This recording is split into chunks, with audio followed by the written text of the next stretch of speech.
show off right. Ladies and gentlemen, thank you for being here with me, cause It's Project Open Mic. Let's have a good show tonight. let's get the topic straight, let's get things good, let's do everything that we should. It's Project Open Mic. Let's kick the show off right. Let's open our minds and take out our style. Let's see what's going on in the world tonight. It's Project Open Mic. Let's have a good show tonight. It's Project Open Mic. Let's kick the show off right. It's Project Open Mic. Let's have a good show tonight. It's Project Open Mic. Let's kick the show off right. It's Project Open Mic. Let's have a good show tonight.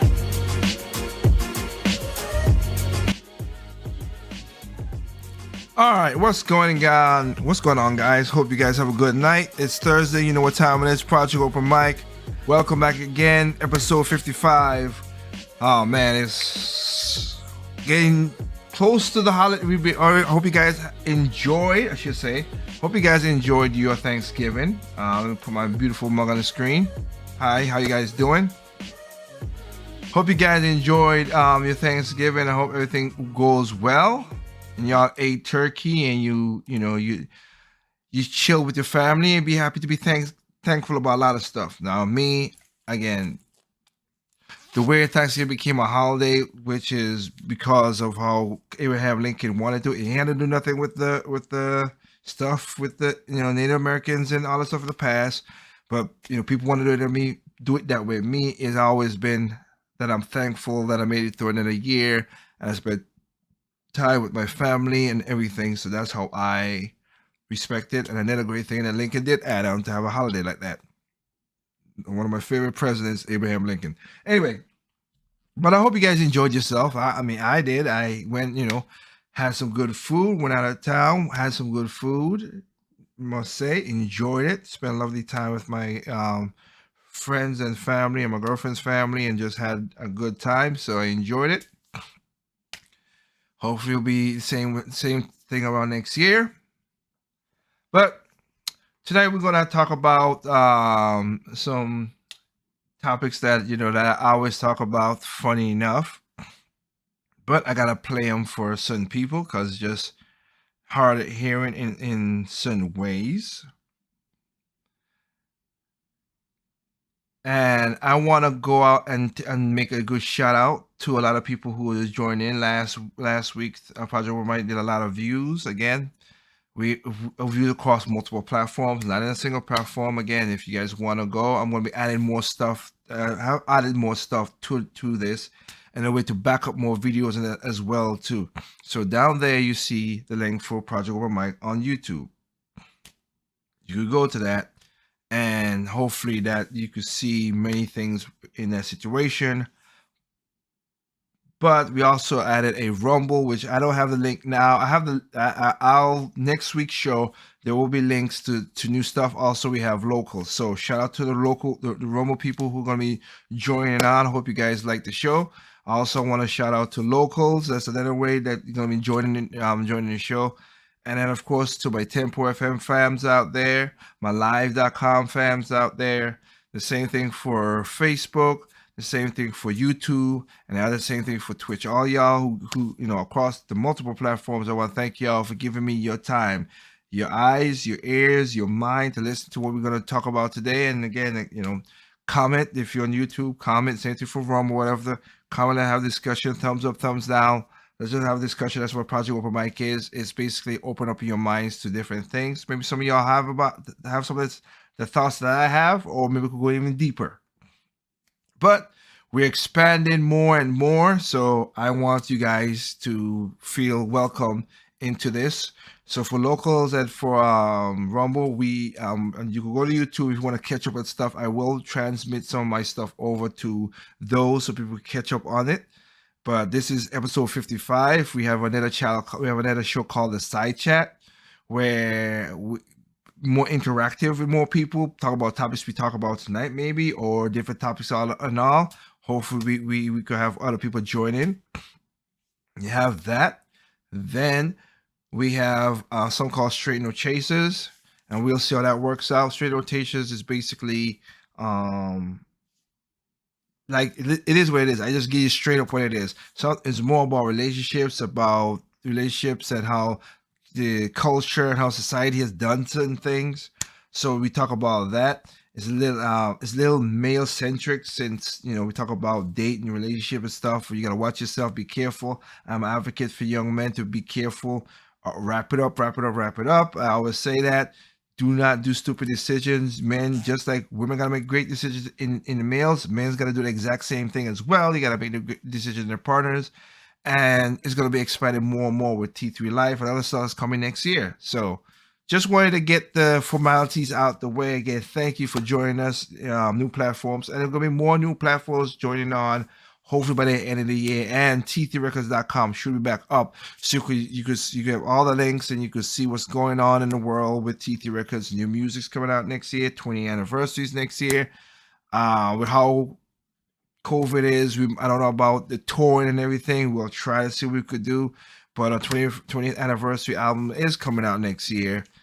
Shuffle Alliance, we've been doing this for, well, that's not, basically we came out 2007, so it's, but anyway, point taken, new music's coming out next year. Keep an eye, look out for that. All right, with that said, tonight's show we're talking about is called The Truth and Nothing But the Truth, because we're going to be talking about some topics that needs to be addressed, as we always do. So, one of the topics I want to talk about is,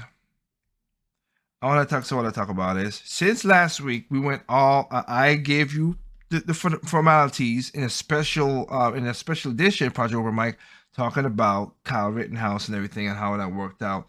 Now it's even crazier than that, but But again, what I mean by that, I'm talking about, like, he is a online student to Arizona State University, and the people and the kids, because they're triggered and they don't think. Critical thinking is basically almost dead in America, and I don't call it common sense. It's simple sense, because you have to have a lot of people to be common with it.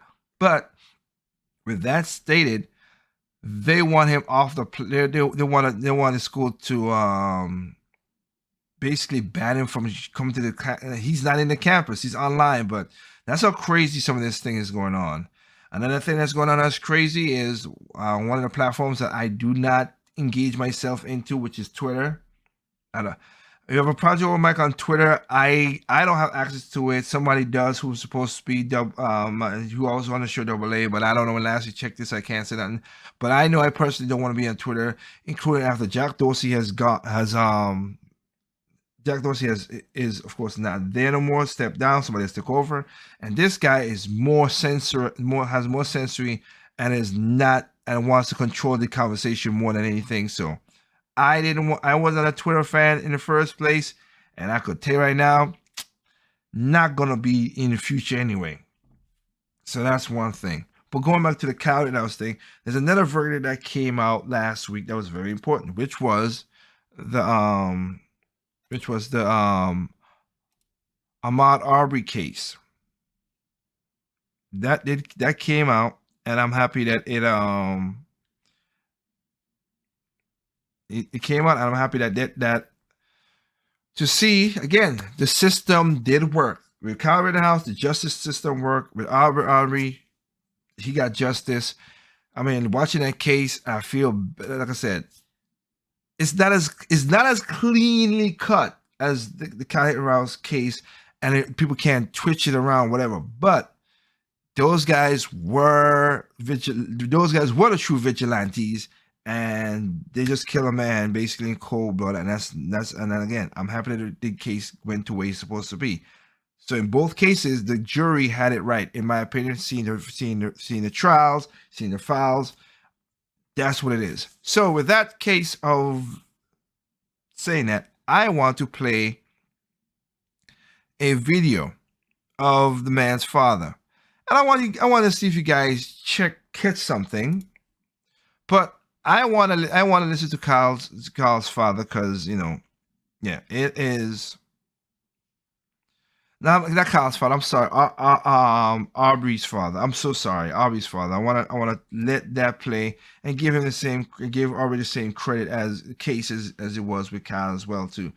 The media is one of those things. Again, you watch the media, you find out a lot of stuff about it, but sorry about that. But in that case, I want to talk about this, so I want to give them their due, because it's needed. And again, shows again why fathers are important, as I always stated. So I want to do that. So let's go with that.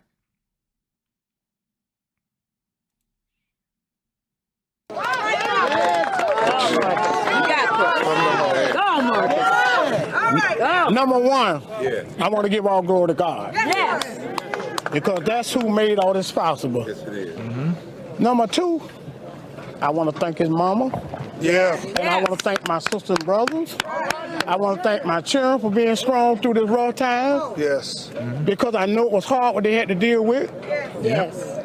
And number two, I want to thank all y'all people, all the support y'all gave us. Because one of us ain't did this. One side did this. That's right. Make this happen. So there ain't no one side. So what I tell you, God don't work one-sided. God work two-sided. All right, I'm going to put you here, I'm going to put you there. Amen. So y'all pull together and work this thing. Amen. So hey, that's what it's all about. Amen. Because if one side wouldn't work, it wouldn't have happened. That's right. You had people working when you wasn't working. Come on. When you weren't working, you had people out here working, marching, going in the office. We conquered that lynch mob. We got that lynch mob. This history today, letting you know that black kid life does matter. That's right. For real, all life matters. All life. Yes. Not just black children. We don't want to see nobody go through this. Amen. I don't want to see no daddy watch their kid get lynched and shot down like that. Amen. So it's all our problem. It's all our problem. Amen. So hey, let's keep fighting. Let's keep doing it and making this place a better place for all human beings. Amen. Amen. All human beings. Amen. Everybody. Amen. Love everybody. All human beings need to be treated equally. Amen. We finna conquer this lynching. Today is a good day. Amen. Amen.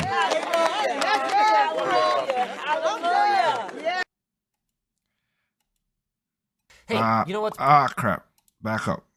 Living with opioids. Crap.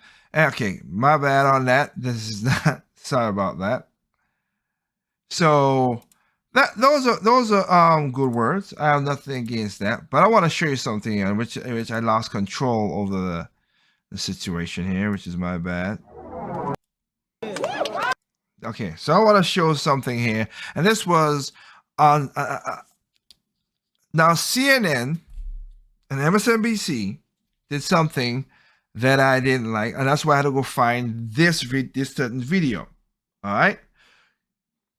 Now, to his father, his mother, and everything that he just said right there, God bless him. It was hard. It's rough.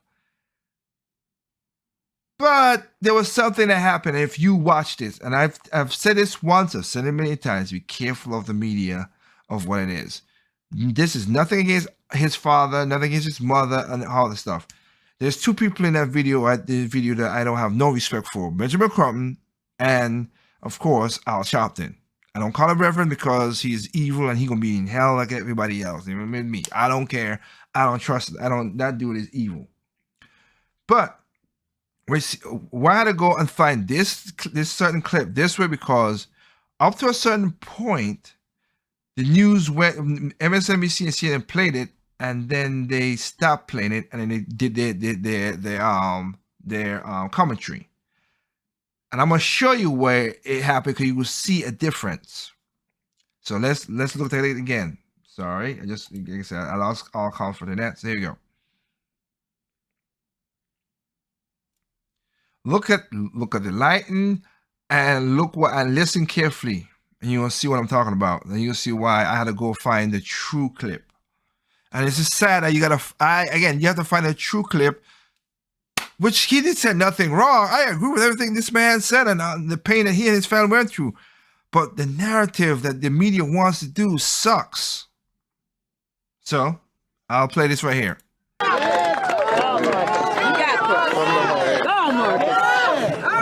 Number one, I want to give all glory to God.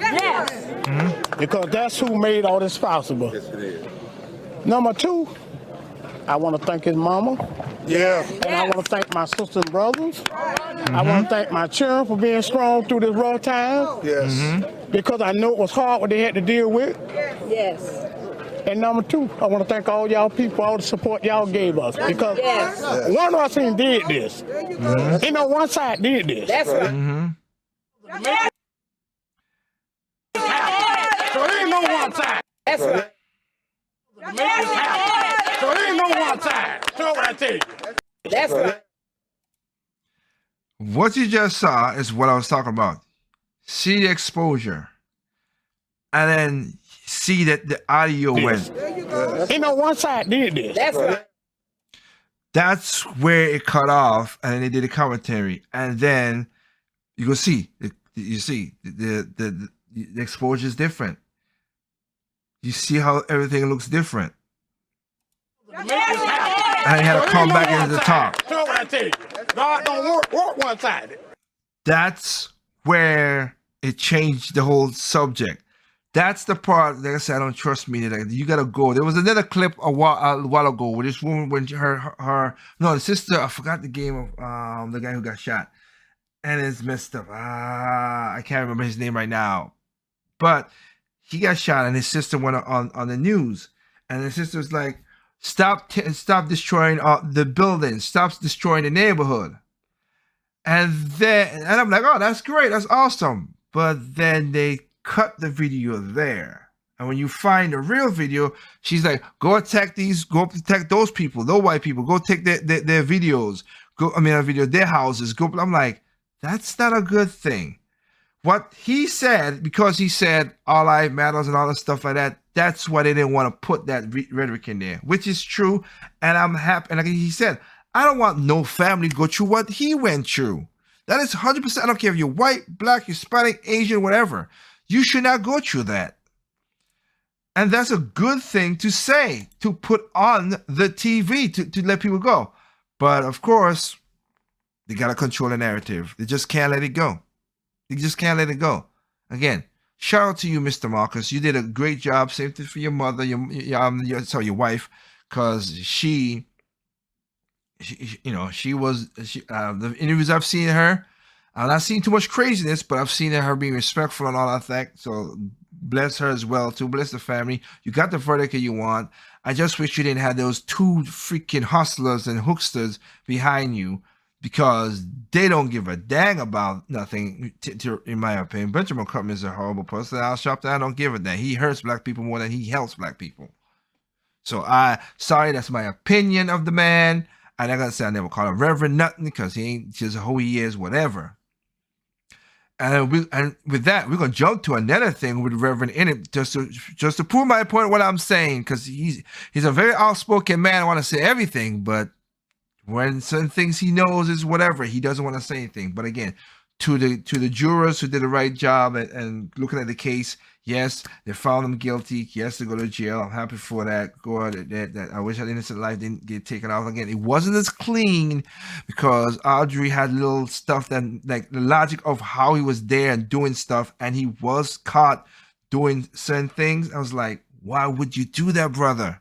But he should have never got accosted by these white men. He should have never got accosted and should not got killed by these guys.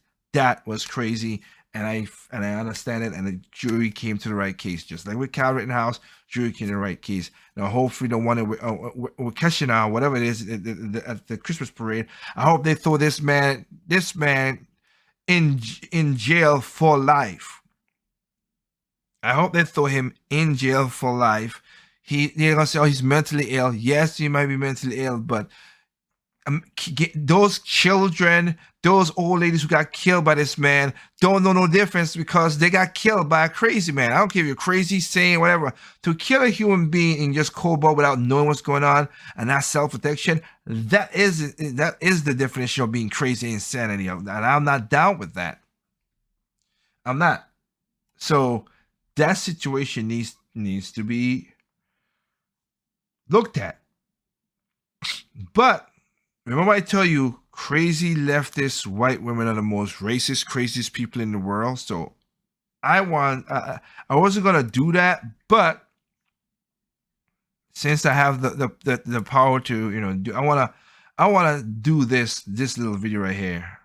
Open the Because it needs to be talked about.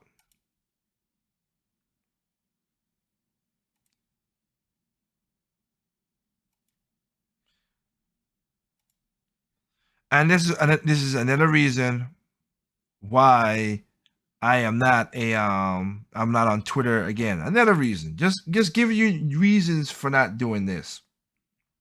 Okay? So let's put this on the screen. And this right here, this man right here. You piece of loser. That he is. So let's play this. And again, it's confirming all my stuff that I'm saying. So in a way, hey, but here you go. SUV through a crowd of parade participants and onlookers in Waukesha, Wisconsin Sunday, injuring more than 40 people, including 18 children, 6 still in critical condition. Brooks now charged with 5 counts of first-degree intentional homicide. Investigators say that Brooks was involved in a domestic disturbance early Sunday and smashed through barricades when police tried to stop him. Brooks was out on bond after police say he ran over the mother of his child earlier this month.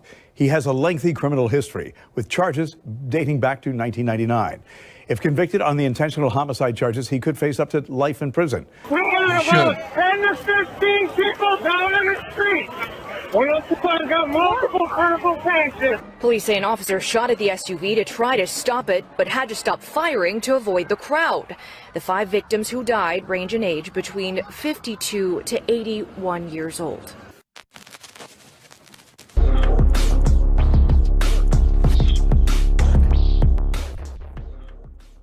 A lot of people that use social media are spineless chicken shits. They post all these random hot takes, they demonize people, they expect people to agree, and if you don't agree, you're a racist, you're a homophobe, you hate women, you want to see people die, you want people to suffer, all because you didn't agree with some random fuckhead who always wants to be right. And what pisses me off is that when they don't get their way and then something else happens, they always open their mouth trying to sound like the heroic badass that they will never be off their phones. Because they live in this level of delusion where they think every single day they are the star, they are the main event, when in reality you're not. You're one speck on the globe. You mean nothing off of that phone. You want to know how I know that? Because you're so desperate for attention that when you actually seek it and get it and it's not what you want, you whine like a bitch and complain that no one understands the intent you had with this. And what I find weird about some of that is that you bastards always do that at the wrong time. I don't care if you're left, I don't care if you're right, I don't care if you're liberal, I don't give a fuck about any of your politics.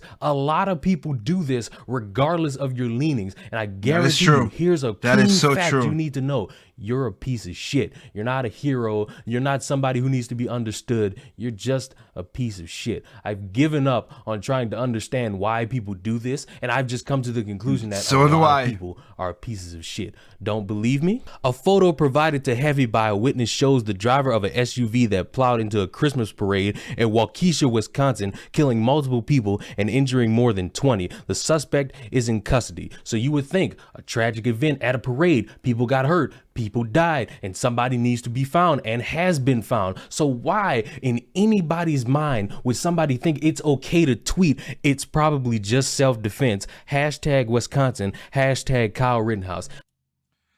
See what I said? Yeah, like I said, I tell you when I said racist, the most racist, most craziest is white, liberal, progressive women with this nonsense. Oh, and it gets worse because it's not that, but it gets worse too. But I'm playing this for the again. I don't like the curse and everything. I got to, but I just want to play because it has a point to this situation. I don't care about this trial anymore. It's over. He acted in self-defense. He's walking. He's probably going to sue any and everybody who is crying white supremacists for defamation of character. It's over. You didn't get your way. I don't want to hear about how, oh, if he was black, he would have died, when we got multiple examples of that not being the case. Pick a new narrative, move on. What's weird to me is that this person thought it was okay to say that after the fact, thinking that people were gonna be like, oh, ha ha ha, it's so funny that you said that, because obviously all you idiots that were crying that it wasn't self-defense and you're using that as a narrative for Kyle Rittenhouse, you'll accept this funny joke from me. No, because people lost their lives by somebody who wasn't acting in self-defense. If you see that video, which I'm not gonna show because it's too graphic, he's literally plowing through these people. He's going straight through them. This is he was going up left and right to make sure he get the most amount of people hurt. This guy was messed up. It's not self-defense. I don't care what his motive was. I don't care if he's a BLM activist. I don't care if he supports Trump, Biden, Kamala Harris. I don't give a damn, because he chose to get in his car and do what he did. He's not an innocent person. He's not a happy human being. He's not somebody who should be treated as a hero. He's a piece of shit, just like you for tweeting this. But what's odd is that when somebody confronted them and actually said, hey, this is not the right thing to do, and I quote, imagine posting this and thinking you're on the right side of things, why would you respond with, I'm sad? I'm sad anytime anyone dies. I just believe in karma. And this came around quick on the citizens of Wisconsin. What karma? What? What? What the fuck? How crazy are you for thinking that? The citizens of Wisconsin for what? Giving the right verdict? Watch the trial, but you didn't watch the trial. You're in a Twitter loop. That's the problem. What's going on? That's why I said I'm not on Twitter. That is the crazy part. But it didn't stop there with this crazy lady. So keep on going. All these people who live in this area have for something that really didn't involve them. That's not something that's on the entire area of Wisconsin. That's just on the people in the courtroom. You're just mad that the defense said, hey, we got the means to back up he acted in self-defense, while the prosecution is holding a gun to people's faces and crying about Call of Duty. What the fuck are you talking about? What type of reasoning could you sit there and actually think in your mind that, yeah, I'm sad, but this is karma. I'm upset that this happened, but this is what y'all get because you allowed some white supremacist ugly kid who looks like a raccoon to walk free, and that's a shame, and black people, and blah, blah, blah, blah, blah. It's just disturbing the levels of hypocrisy people like to go at and what means of justification they got. For you to think that this is how you want to articulate a point, that, hey, this is the wrong verdict, and there should be a retrial and something else, and this is not something that should have happened, and obviously you deserve this happening to you. All you kids that got hurt and ran over, that's what you get, because even though you don't know anything and all you do is watch weird cartoons, you deserve this because you live in Wisconsin. Wisconsin allowed a white supremacist to walk free. Somebody else responded, karma doesn't hit random people. None of these people deserve this, and Wisconsin didn't do anything either. Our criminal justice system has little justice, but don't blame a whole state for that, and don't claim karmic justice for random innocent people being killed and injured. And she, for some and for, again, he curse. And you see right there, again, even this person saying that, which again, little system has little justice. That was justice.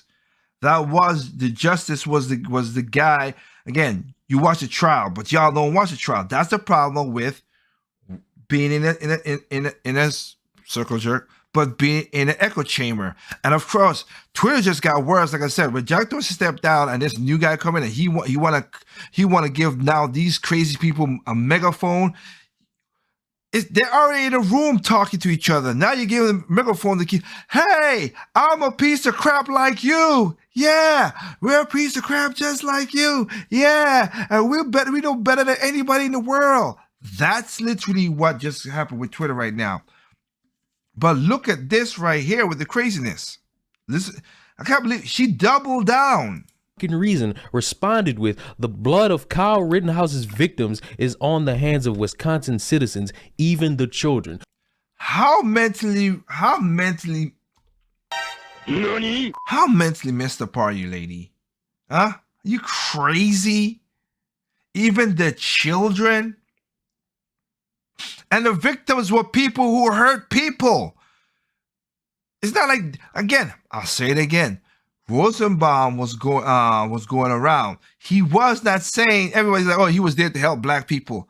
I mean, the same guy, like I said, go back to the special edition video, Project Open Mic Tree on YouTube. That's what it is right now. You can get it on Tempo FM, but again, I'll put it on Rumble and everything as well too. You go through that, and you saw he was saying to black people that night that he got shot. He was saying, "Shoot me, enter. Shoot me, enter." You ain't gonna do nothing, enter. So a guy who's supposed to be for black people is calling black people the N-word. Out and about, no filter, nothing. That is crazy, but y'all don't want to see that. Those victims were doing horrible stuff. And again, he was a convicted child rapist who raped children. Sorry, not taking offense. I'm not gonna be bad for that the situation that he put himself in. But y'all don't watch that. Y'all just say, yes, we want to help black people and give them a pet on it. Like I said, these are the same people who say all this stuff, but they're racist and stuff. But they don't want to. Who say we're helping black people, but they don't want to help. They ain't helping black people. They're patting them on the head like we're dogs. They're pets. Anyway. So you could imagine anyone's surprise that after this, and after a bunch of people who are checkmarked saw this and said, yeah, we're not gonna really agree with that one. She gets called out, she hides, she deactivates her Twitter, and of course she deactivated Twitter. Stop saying stupid things. But here's the thing, and people always talk about freedom of speech and everything. I always kill me that nonsense. People think that freedom of speech means that government cannot withhold speech. That means you will call Biden, you'll call Joe Biden, let's go Brandon, which we'll get to that, of course. You'll call Trump, say Trump, he's an F-tard, he's stupid, blah, blah, blah. You can say that about any politician. Nancy Pelosi, which we'll get to as well, too, is also... You piece of loser. She's that, plus anybody. That's what freedom of speech is. But understand, if you say things, it has consequences.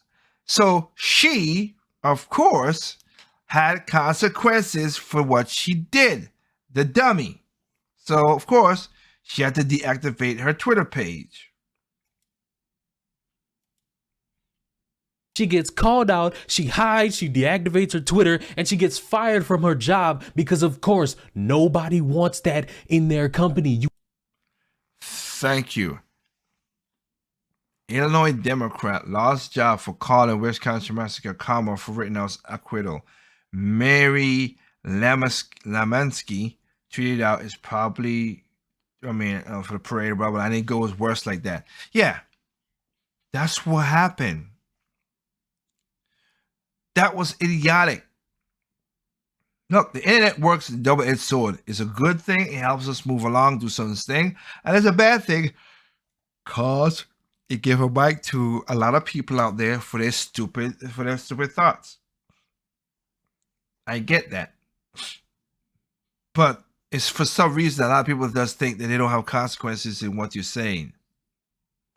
Right, look, I drink water, right? I drink water here.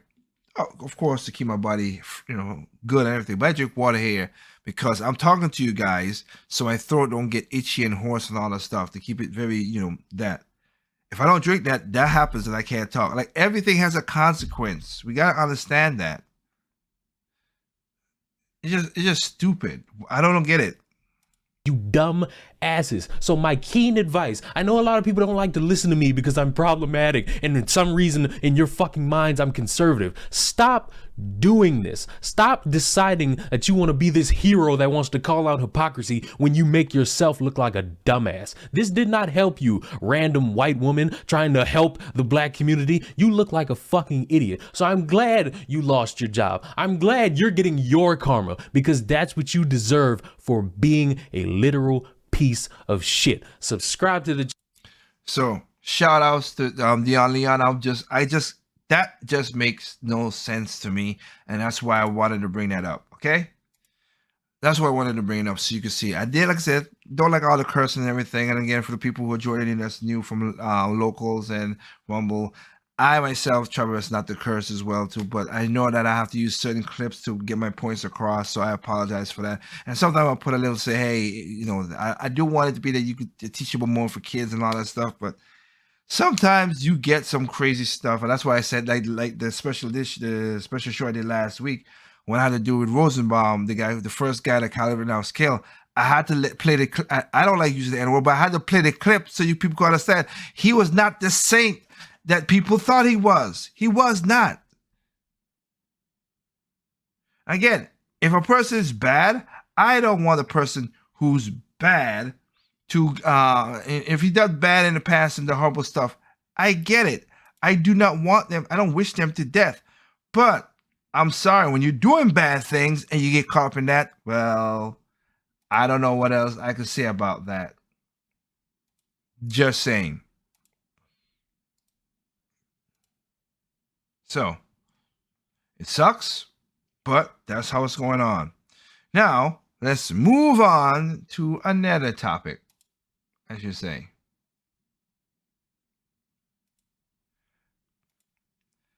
This right here, oh boy. So, like I've said before, and I'll say it again,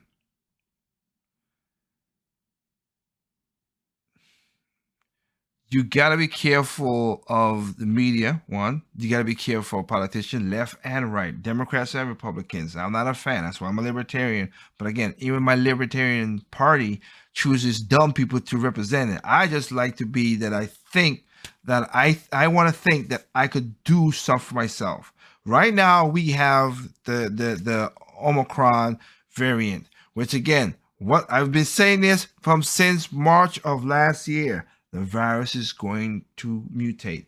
The wintertime is going to uptick because there's less sun in certain places. It's going to happen. And I'm surprised. Everybody's like, oh, we got to stop it. You're not stopping this virus, okay? We're not. It's not going to happen. We got to live with it because there's viruses, there's plagues and viruses, stuff that's in the past, and we have not got rid of them. Again, I've said for them multiple times.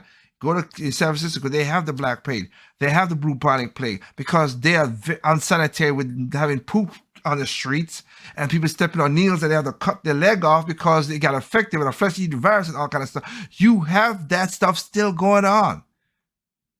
I've showed in the last Project Open Mic episode 54 where the numbers worked out.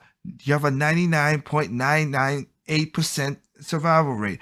If you again, go talk to your doctors. I'm not an anti-vaxxer. Go and talk to your doctors and get a vaccine if you need to get the vaccine. Talk to your doctors, not me. Talk to your doctors in that regard. That's all the advice I can give on that part.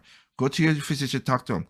If you're over 65, yes. If you have comorbidities, yes. If you're obese, which is 65 and obese is the #1 killer of that thing, go and get checked out and see what's best for you. But we're not getting rid of this thing. That's not how it works. And for some reason, people got it in this mind. We could stop this. No, you're not. I'm not trying to. This is not alarmist or nothing. It's the truth and nothing but the truth. All right? Protect yourself. Wear your mask. Put your gloves on. Get the vaccine if you're going to your doctor. Do that. But again, don't let them people fool you about, oh, there's gonna be another variant in the next 6 months. And then they're gonna uptick again next year, Christmas time. Mark my words.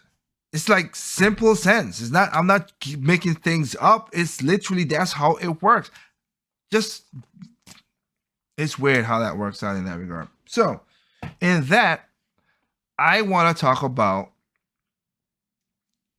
now, it's basically hypocrisy, and I've said it again. These people don't care, so I don't even want to call it hypocrisy because it's beyond that. But I want to let you listen to something. I can't show all the way because I don't know how. And again, with Rumble, YouTube, everybody's different. But I know with YouTube or Facebook, they're funny that way. They're funny that way. And I don't want to play, and I don't play. I know for sure on Facebook, I'm shadow banned. So you have to come to certain channels to listen to it because they're not playing the video out there. I know that. So I ain't stupid. But still, I gotta play by their rules. That's their rules. That's what it is. They give me the platform. Even though I have that much people not watching it, whatever, I gotta go ahead and do that. So, with that stated, the New York Times opinion piece, which I was surprised. I want you to listen to this. I'm gonna show little screenshots because again, I don't, but I wanna listen to this. What the New York Times gotta say, which is I'm shocked because of how things are and how they take it stuff. But let's listen to about the like I said, it's not hypocrisy because they just don't care. They just don't care. But just I'll let you listen to it. All right.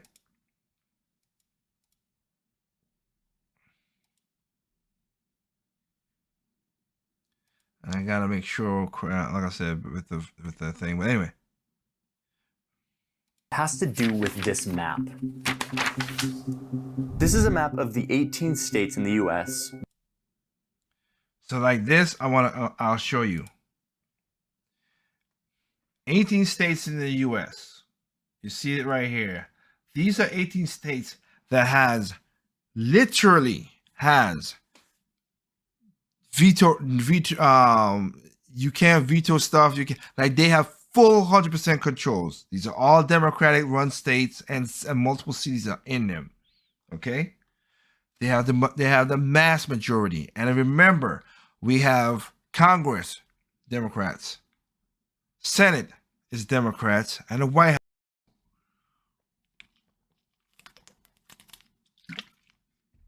We have full control by these guys.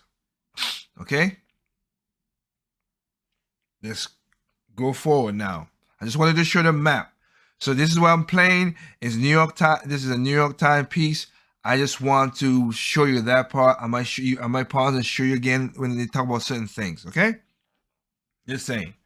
So listen carefully to this guy.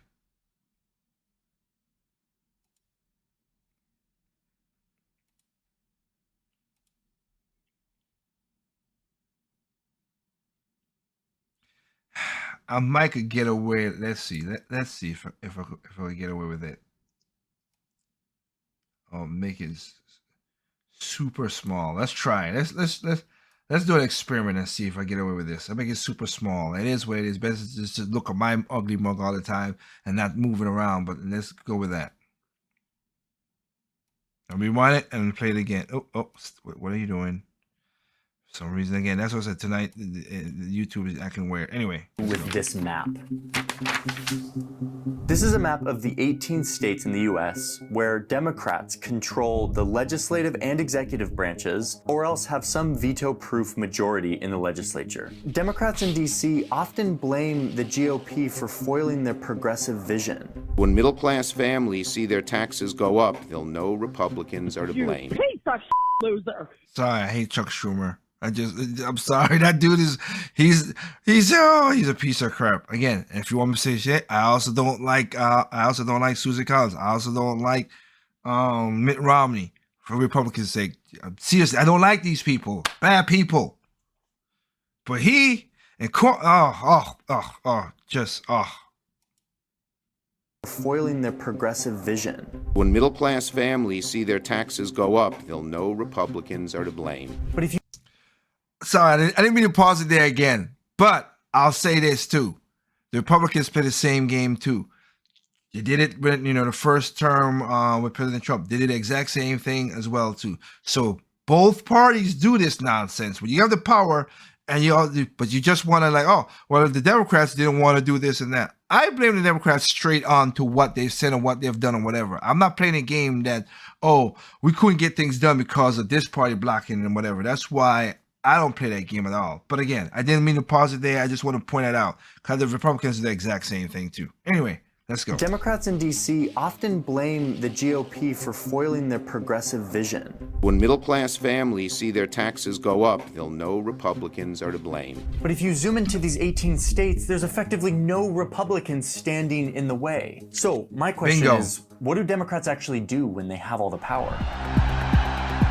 To answer this question, I teamed up with the Times editorial board writer, Binya Applebaum. Okay, you got my attention.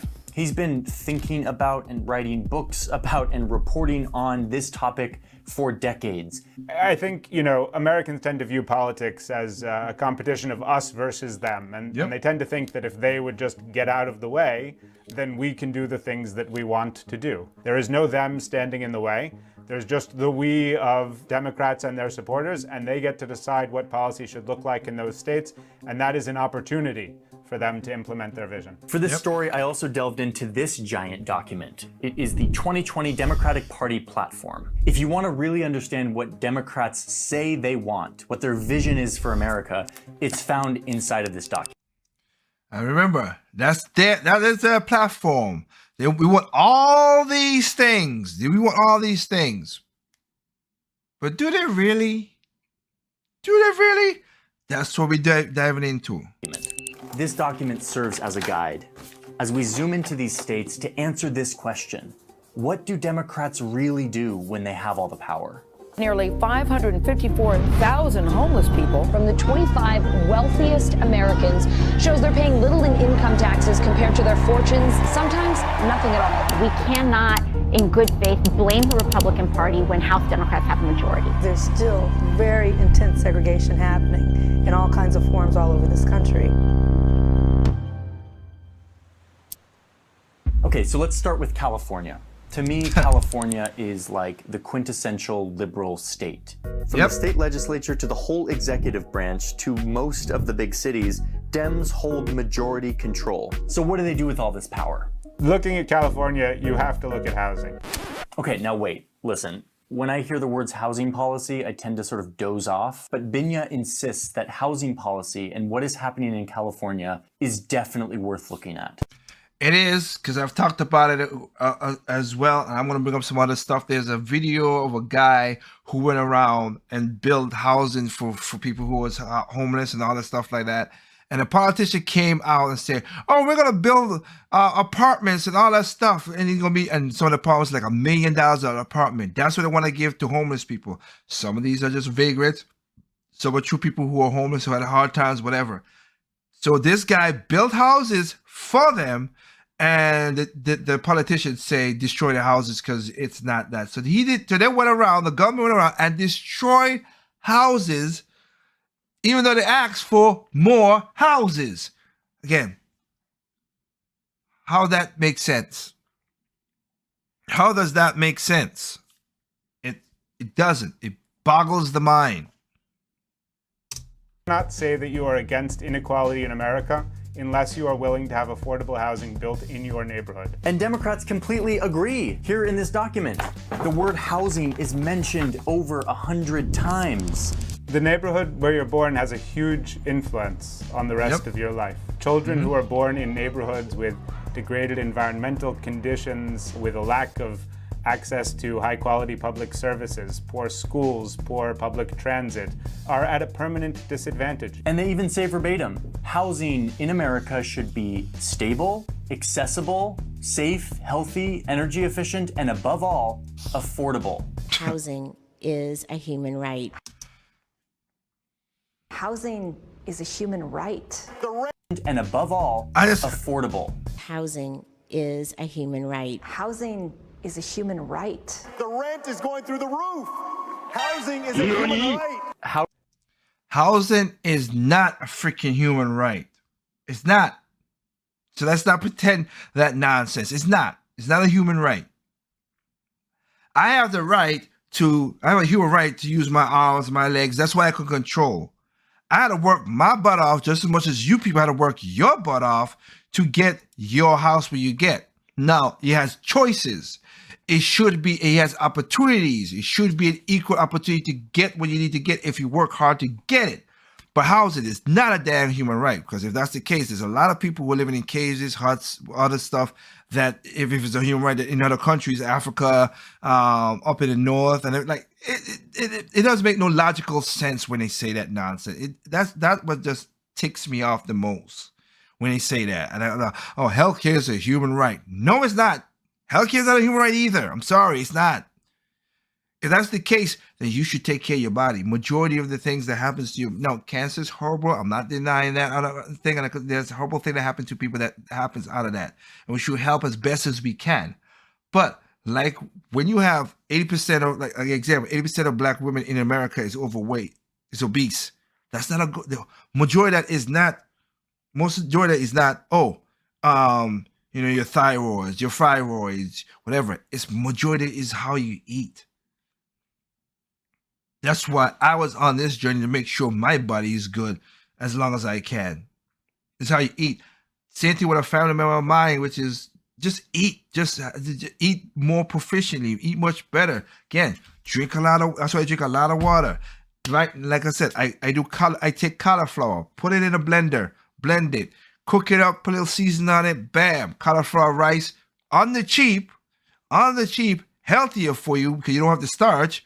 And you mix it with some fish. Oh man, that's good protein on your body. That's one of the meals I do. Simple. That costs what? Maybe like as much as less than a McDonald's meal, McDonald's, KFC, whatever. The cauliflower I had is from Sam's. It's a massive thing. Cost $2. I did that. Put it in there. Blend it up. Right. Blend it. Make it look like it's the rice and stuff like that. Put it in a freezer bag. There you go. I take pieces out of it, cook it. I still have more left. I have fish. I have mahi-mahi. I took wild-caught mahi-mahi fish. Yes, it's $15 for 2 pounds, but you get that. Take that fish, whatever. But if you work it out by plate, it's less than $5, and it's a healthy meal that I cook with extra virgin olive oil, and I control the seasoning and whatever it is so it don't be over salted and all that stuff. That's what I do. And that's what I make the choices. And a lot of people do not want to take accountability of the choices, men and women. So it's not a human right. You have the opportunity to make sure yourself is better. Get out there, exercise, walk around, do stuff. Yes, it's hard. Yes, it's long. Yes, it's the easiest way to lose weight, as sadly it is, the most factual ways is to take in less calories and burn more. Just is. There's no silver bullet for it. That's just what it is. So yeah, and if you can't do intensive workout, which I don't say a person should do, you know what? Proportion some of your foods, whatever. I'm not, and of course, I'm not saying don't get good food. Just be. It's just like Thanksgiving just happened. I'm not. Yeah, eat what you want to eat. Christmas is gonna come up, and but in moderation. In moderation. So.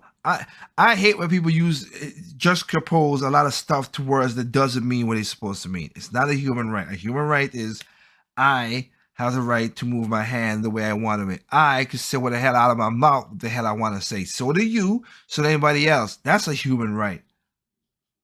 A human right is I can move my leg and nobody could tell me not to do it. Human right is I don't have to be a slave to a person. That's even though it's been there's more slavery in the world now than there were back in the 1400 where people talking about, it's way more, but people don't want to talk this. They don't want to talk about certain countries. Starts with a C, and other countries around the world that has it. And every society that's been born, all of them had slaves. Everyone. So don't be America. Nope. India, China, Japan, Mexico, Canada. Europe, South Africa, African continent, even Antarctica. Every one of them things had somebody that was slaving over somebody else. It is that, and again, we have more than that right now. But I just wanted. I'm sorry. I didn't want to go on a part tirade of that. But I don't like when people put definitions to words that just like why. It doesn't work out that way. Sorry about that. But let's continue. California do when it comes to housing? You know where those signs are when you drive into a state, it says welcome to California? They might as well replace them with signs that say keep out, because in California the cost of housing is so high that for many people it's simply unaffordable. The state has simply, for the most part, stopped building housing. I mean, there are cranes, there's housing going up, but it has slowed down over time really, really sharply, and it is nowhere near sufficient to keep pace with California's population. And so what you have is not enough housing. And also with all the regulations they put for the daggone house. which is stupid. There's another video where this guy wanted to build affordable houses, help people out. They came up with, oh, we can't build a house because you cast a shadow. Your building cast a shadow on a back school. What was it again? It was was it a daycare? I don't think it was a daycare. I think it was elementary school. It cast a shadow on halfway on an elementary parking playground. I'm like, really? That's what you stopped the building for? Because it casts a shadow partially on a part of land, partially, like, what is your problem? I have those videos, so I will show them. Don't get me wrong, you'll see them in the future. And too many people trying to get it, and the inevitable result is that prices have gone up and away. The median price of a home in San Diego County is now a staggering $830,000. $830,000 is the average. Ooh, I don't live there. Thank goodness, because I've taken my house that I have here, that's worth close to $500,000, and at the same amount of rooms and everything, I went to some of these counties.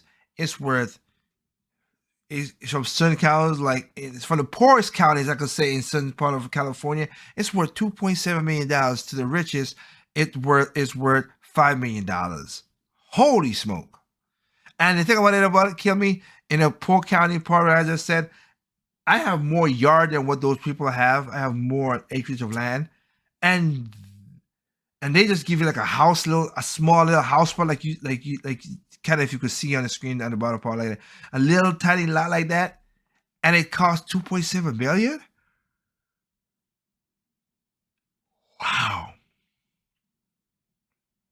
Wow, it's all about the money, man. It's all about the money.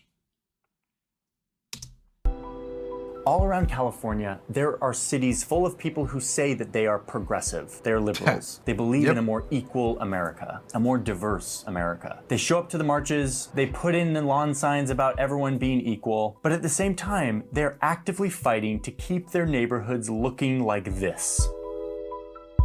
Okay, wait, but that doesn't look so bad. It's just a bunch of houses in a neighborhood, right? No, it turns out that this is actually the result of specific policies, intentional policies that keeps these neighborhoods spread out and full of single-family homes, as opposed to higher density buildings like duplexes or apartment complexes. This is a real, serious fight, and you can get a glimpse into it by looking at a zoning map. Yes, we're looking at a municipal zoning map of Palo Alto, California. Don't leave yet. This is really where it sinks in, so just stick around.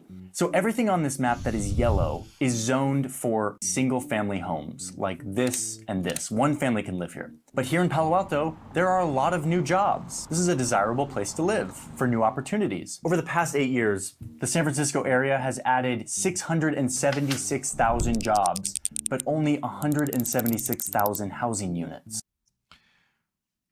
Okay, let that sink in that regard. And also, yes, San Francisco be adding these jobs, but we've seen there's a mass exodus out of there. And I got another video for that, but I'm not going to put it, because of time straits of me being up late. I don't want to do that. And for people who are locals in Rumble, like I said, I do the show basically 9:30. It used to be 9 o'clock, but because I have a regular 9-to-5 job, and also I run a company as well to myself, sometimes I gotta avail myself the best as I can to get all the videos the way I wanted to get it, or do my research and all that stuff.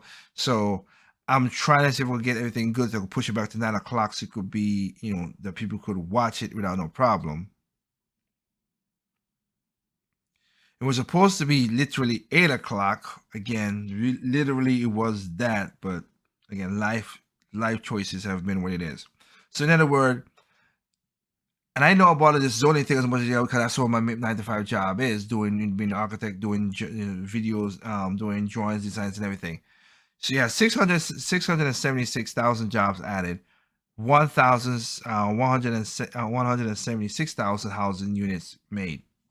Yeah, there's an influx as a problem. Another problem is that in California, with that situation right there, you should build reservoirs. but they have a water problem because they don't want to build reservoirs. That's how stupid this thing is.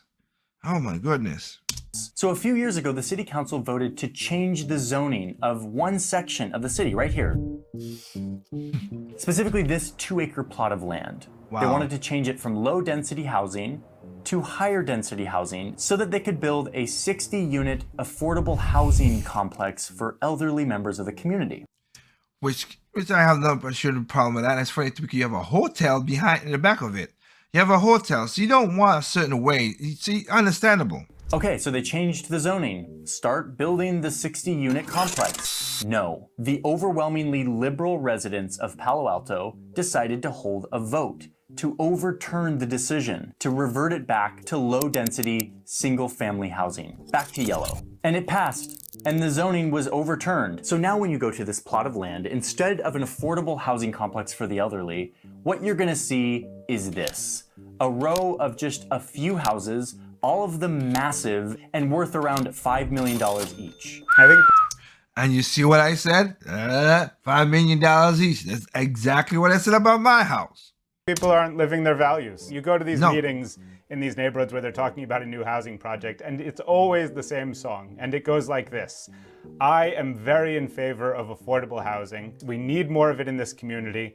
However, I have some concerns about this project. We have the hearts to do this, but we're doing it wrong, and we're dictating and harm onto the neighborhoods. And then off we go with the concerns, and then nothing ever gets built. This is happening all over California. And like the result I is stated. that these neighborhoods are so expensive that they keep anyone out who isn't a part of this small group of super rich residents. Many of whom bought their properties decades ago, and who spend their time fighting vigorously to keep the value of their real estate assets super high. If you want to keep Palo Alto the kind of neighborhood and community that we all treasure, low intensity, low density, safe for kids to walk to school, you've got to vote against Measure D. There's an aspect of sort of greed here and of nervousness about actually sharing those opportunities. Of course. Let's go. Oh, let's go into one of my favorite favorite, right? Taxes! Beautiful, lovely taxes! Thanks for taking my money, asshole. Taxation. To another liberal bastion up here in Washington state. The Democratic Party talks about taxation, saying that our tax code has been, quote, rigged against the American people. Democrats all the time are decrying the fact that tax cuts are going to the wealthiest Americans. It is time for a wealth tax. Oh, trust me, and we're gonna get to that part right there with that here. Like I said, I always said, I wish people could. Critical thinking is dying in America in that regard. I always said this, been saying this since 2010 when I had my 2010 before I knew it. 2012 when I had my original Radio T3 was the original radio show I had when I had millions of people listening to my show. And that was a blessing in God I have. I wish I could have continued more, but life changes happen for the people who knew watching this. But the thing that killed me, I always said that Democrats always say tax the rich. Majority of them Democrats are rich. So you telling me they're going to tax themselves? Really? I have a video on YouTube called the truth of taxes. When I talked about how Joe Biden's tax stuff and all this stuff, in that video, using a person who's a tax expert, using saying that, show that when rich Americans who got the money, mostly liberal and Democrat, they have the money. When it comes time for them to pay their taxes, they always get the loopholes. And again, I'm not saying Republicans don't do the exact same thing, but that happens less frequently with the Republicans and more with the Democrats, because the movie stars, because they have all those people in their pocket. So I laugh at the notion of this nonsense, but I'll show you the hypocrisy, which again, they don't care. They don't care. So let me replay this clip again. And of course, Elizabeth Warren. Oh, we got to shut up, Elizabeth Warren. You yourself, again, all y'all are hypocrites. You're lying bastards. code has been, quote, rigged against the American people. Democrats all the time are decrying the fact that tax cuts are going to the wealthiest Americans. It is time for a wealth tax in America. Democrats believe in a progressive tax system where the rich pay a larger share of their income than the poor. This is like the most basic policy vision of like a progressive movement. It's front and center in Democrats' policy platform. But if you go and look at Washington State, what you find is that in Washington State, if you look at the state and local taxes that people pay there, less affluent families pay a... Now this part I do want to zoom. I want to show you so you can see what he's gonna say. I'm zooming it up so you can see it. I have another saying. I don't say that much in the channel, but I need to say it more in my podcast again. The rich get rich. The poor still fight. The poor will still fight for their crumbs, and the middle class is gonna get effed over, and that's how it works out. Get effed over. So top percent pays, but I'm gonna be honest. I'm not gonna follow because this is New York Times. The taxation in Washington. I'm gonna tell the truth in something in this too, which is weird. The top so. Yes, the lower percentage when it comes to taxes, they get more taxes. Like us, who's in the middle class. I'm in the middle class. And the top percent paid less. And that's all because of politics. Both sides made it this way. All right? Both sides. The thing that killed me about this, though, let's be honest. A person like, let's just say Jeff Bezos. He's in Washington. And they're going to bring him up. Jeff Bezos. He's what? He made $10 billion. Right? He made $10 billion. $10 billion. $10 billion. So he pays 3% of that. Oh, that's $100 million. Let's go with $100 billion. He don't make that. $100 billion. He pays $3 billion. I just want to round it up to make an easy number. He paid $3 billion. All right.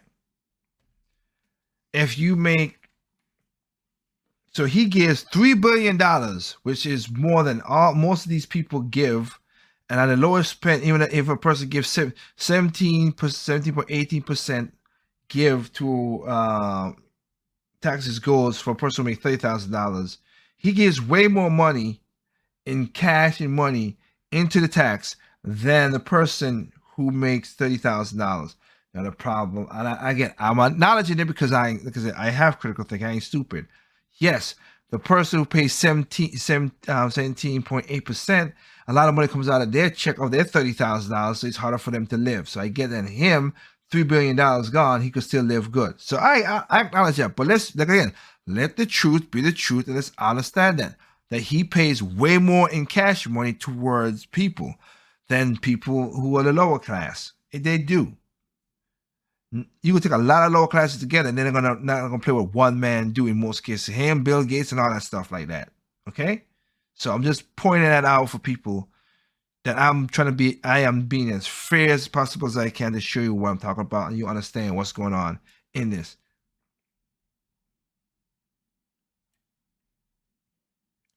All right. On to what he's gonna say. Much larger share of their income in taxes than the wealthiest residents of Washington State. So people like Bill Gates and Jeff Bezos, two of the state's most famous and wealthy residents, are in this lovely situation of paying less in taxes as a share of their income than the poor people who live in that same state. And funny enough, the same thing goes with Bernie Sanders. Bernie Sanders, I myself, because you know in the loop you have the charities and gifts in taxes that you could write off, whatever. I myself, hell, not even my sister, who's not even she just works a regular job, but for years she used to work at McDonald's and work for the county, for the schools and everything. She has given more charity contributions than Bernie Sanders did in 10 years. That's how sad, how hypocritical these people say they are. They don't give money to people. They talk about it, but they just want the government to do it for them. regular people are more charitable than what the government do because you rob and stuff. So that's why when people say, oh, I want to give stuff to people, I don't want to. No, I don't want to. If I want to give to people, I'll give myself. And I've given to veterans, the veterans from the Warrior Fund or the Fisher House, which I've given millions to the Fisher House Foundation. I am a member, and I need to start talking about them more and more as well too. And I've helped people. I've raised $1 million when people was when I had a hurricane in 2017. I've raised a lot of money for certain things and help out. Bernie, no. And I also give money too, because I gave money. I bought with my own cash and money when people was going through hard times in the Caribbean. When those 2 storms happened in 2017, I bought toiletries, I bought flashlight, I bought batteries. I gave people stuff. So I did it with my own money. Not only with tax write-off, but I did it with my own money. Anyway. And this is a fundamental inversion of the values that the Democratic Party professes. There is no state with a more regressive system of taxation than Washington state. And I'm talking like the most regressive, meaning Texas, which is like the conservative bastion of like anti-taxes, is more progressive than Washington state, liberal Washington state. How is that real? Oh, and guess what? Other states on our map also are in the top 10 of most regressive tax regimes, like Nevada and Illinois. There have been some changes, particularly in recent years, but the overall situation remains resistant to change. So I am very concerned that at this time, which is a very poor time to disincent people from creating jobs in Washington state, that we're even considering it. From that paycheck that you earn, more of that money is going to state government. And so the effect of that is basically to exacerbate inequality. Okay, so rich liberals don't show up when it comes to housing or taxes. No S. Another major theme in this policy document is education. And the wording in here I find quite interesting. The Democrats say, quote, "We must provide world-class education in every zip code to every child because education is a critical public good." They use this word zip code to represent the fact that in America, schools get their funding based on the real estate taxes of the houses within that school district. The more expensive the neighborhood, the more funding goes to the school. Yeah. So over here in Illinois, which is like the quintessential liberal state, there's this one county that contains the city of Chicago. It's called Cook County. The residents here voted overwhelmingly for Democratic candidates in the presidential and senatorial elections last year. Often what would happen is that this would just be one big school district and that all the taxes from all the towns in this county would be put into one bucket and distributed equally throughout the county. So yes, I want to again, listen to what he got to say because this is very important. Often what would happen is that this would just be one big school district and that all the taxes from all the towns in this county would be put into one bucket and distributed equally throughout the county. But the residents of this very blue Democratic county have actually decided to divide themselves into more than 140 school districts. That's a helpful situation that you guys did. Crazy. So now you have all these tiny school districts like this one, which are like gerrymandered around the richest part of town. And so all of the taxes from these rich homeowners go into one little bucket and then only get distributed to the schools within this rich region of the county. It can be on the same block that the town line runs through the middle of it. And if you live on one side of that line, you're consigned to an inferior education by virtue of the fact that you and your neighbors don't have as much money. And if you live on the other side, you're basically a member of a club that is sponsoring a private school, essentially, for the benefit of that small group of kids who are lucky enough to live in that affluent community. And the result is that poor communities have less money to educate their children, and rich communities have more money to educate their children. This is crazy. It means basically that the kids who have the greatest needs have the fewest resources. The same thing is happening in wealthy. What did I said? The rich are gonna stay rich, and the poor is gonna fight for crumbs. And the middle class, we get screwed over because most of the middle class live in those neighborhoods, and we get most of the taxes go to those schools, and it still doesn't do nothing. Liberal Connecticut, where the inequality in education opportunities is shameful, with some schools having huge budgets for their libraries and facilities, and others in the same state having to use duct tape to keep wind and snow out of their windows. Like, this is a real thing. We need your help in establishing guidelines, procedures, and funding to address issues negatively impacting our students, like extreme temperatures, mold, lead exposure, and poor water and air quality. So yeah, Binya tells me that the states could change this. They could actually just collect all the real estate taxes and then equally distribute them. But if you look, which is the weirdest part, because you think that's what they would want. I thought that's what let's put together. That makes more sense. And the same thing with the taxes. If you flat tax it and you equally distribute more stuff, you get more money. And if you if you could equally distribute it, you get better efficiency of what the money's being spent. But that's not how it works. That's not what they want to do. They want to help their friends and buddies get all the money. I give you money, you keep this as the guy said said before in Chicago with the gerrymandering. We make sure that this little block keeps all the money. Of course. Some of our liberal strongholds, that is exactly what they are not doing. Let me be clear about something. In blue states, progress is being made, albeit slowly. For instance, a few weeks ago, California finally passed a law that gets rid of single-family zoning. It's a small step in the right direction. That's one step forward, but multiple steps back again. Remember, it's in California, the taxes are high. Also in San Francisco, they literally crap on the streets that you have to get people, you got to pay people $60,000 a year to come in hazmat suits to wash away the feces off the streets. Sidewalks, streets, everything. They don't, it's messed up. In many cases, blue states provide more and better public services, and historically... Do they really? Do they really do that? Let's look at the it's a service. Don't get me wrong. It's a service. Look at New York, the subway. It's a service. Is it run right? I just watched a video was it today or yesterday how the subway has been messed up and all that stuff. No, same thing with the Muni in Los Angeles. Same problem. Are they run right? No, they're not.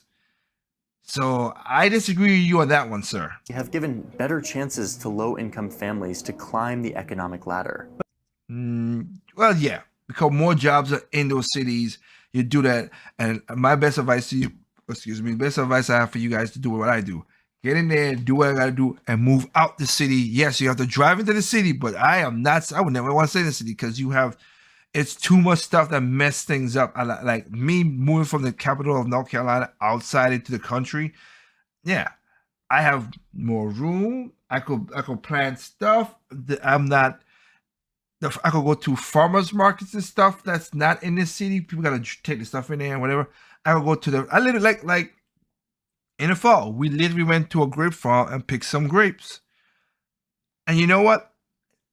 That farm, I paid, it was $5 for almost like 10 pounds or whatever. Nah, I don't want 10 pounds. It was close to it though. Like I paid $5 for that much grapes. But I go to the stores inside of the city, I'm paying $8 for 3 pounds. When I could go to a farm and pick my own grapes, see where they are, whatever, and put them in a bucket and pay less than that. But for some of these foundational democratic values of housing equality, progressive taxation, and education equality, Democrats don't actually embody their values very well. We're talking, once again. And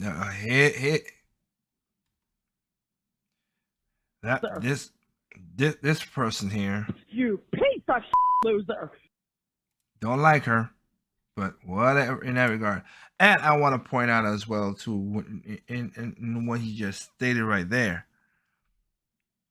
And again, I'm not abolishing because, again, the Republicans do the same as well thing. My thought is basically the Democrats are spend party, the Republicans are spend less party. That's it. They're not savers and they don't stop whatever they don't. We kind of had that, but I'm not going to get into that part right there. But listen, we're gonna listen to this crazy person, and I'm going to play. I forgot what he to said. climb the economic ladder. But for some of these foundational democratic values of housing equality, progressive taxation, and education equality, Democrats don't actually embody their values. And I could tell you right now, him and the other person you heard talking, they voted Democrat.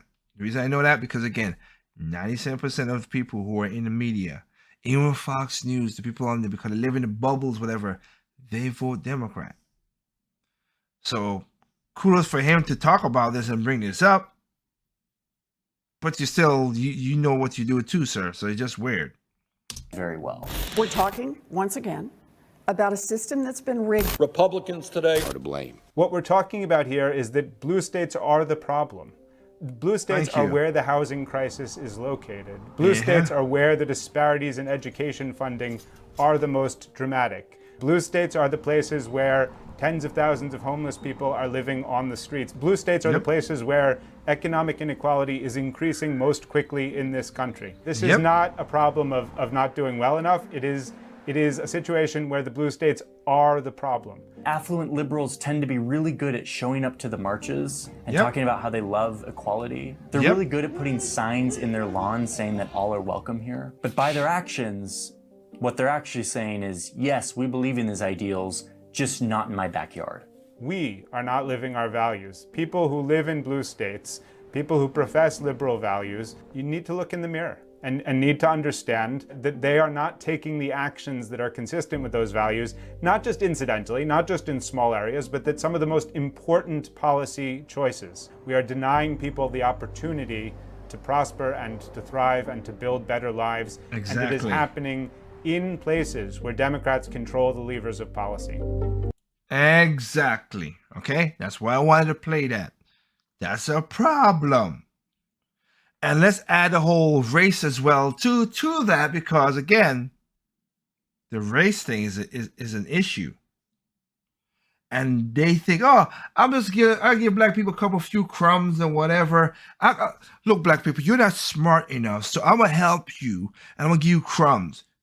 That's why you always see when I do the pat on the head and all that stuff. I played videos in the past for, again, the new people who join on. I played videos in the past where the condescension and all and the crazy for these progressive leftists to black people it puzzles the hell out of me. Literally, it does that. And in the video, you heard a couple voices from like AOC, and you also heard like AOC say stuff. Again, it's weird how this works out, because I'm like, AOC, I agree how you became a congresswoman. I have no problem, no issues with that. You did that. That's good. I thumbs you up on that because you took the shot to do that. But once you got into the club, and you got into the pool, you start peeing in the pool like everybody else. And that's the part that killed me. And crying out, all those people pee in the pool, but I don't. No, you did. Because how the heck your boyfriend got $500,000? By doing what? Ilhan Omar, how did your new husband got $1 million? By doing what? And all you guys do, both of y'all, you get $275,000 a year. So how the hell you get these millions of dollars? And again, the Ilhan Omar one was a little more crazy because he got that money almost instantly after they married. She was not in Congress for that long. So how the heck you get that much money? Weird how that works, right? And I like Miss Pocahontas, Miss Elizabeth Warren talking about, oh, we need to do whatever again. Ma'am, you're full of crap. Let's not pretend this. You were talking about the whole educational stuff. Oh, let's get educational to be this. Okay. Well, people need to know that I put my kid in education, in regular education. She was not in private schools, whatever, for 1 semester. So technically you weren't lying, but you ain't. It was as soon as you found out that the school was crazy, you pulled her out of the school. So let's not even pretend it. And it was a well-funded school too, so it wasn't even like the bad schools like the guy was talking about. So let's not pretend that nonsense. The pretension is ridiculous. But it's not that I want to say. I want to go a little bit further with the situation. Here we go. And this one, I can go back so you can see, because I want you to see this. Remember, in California, this happened in Washington, D.C., California, and Chicago. Because in Chicago, they have, in California, they have a rule which is not $150. You can rob $150 value stuff, but won't get, it'll be a misdemeanor, not a felony or whatever, which is stupid. Because what these progressive always go like, oh, we could do this, which again, it hurts more black people. They always say they're doing it for people of color, but it hurts black people way more, one. And two, the way people, technically speaking, it's more than $150, but here's the dump, because these people destroy buildings, glass, property, plus whatever they steal. They should be arrested. That point blank period, no ifs, ands, or buts. And this is MSNBC, which of course, MSNBC to me is, they themselves has their own setup. You piece of loser. That's MSNBC for me. But listen now, after years of this stupidness they're doing, well, let's listen to them speak about it now, shall we? For some reason, critical thinking has finally caught up with these people. So, Joe, while some of these images, of course, are shocking to look at, they're absolutely not surprising to anyone who lives in San Francisco, given what's happened in the last few years there, which is the district attorney has signaled there, we're just not going to prosecute property crimes. We're going to do it at a much lower rate than it's ever been done. In fact, it will be a misdemeanor if you steal less than $950. That was a proposition, a referendum that passed in that city. All the signals...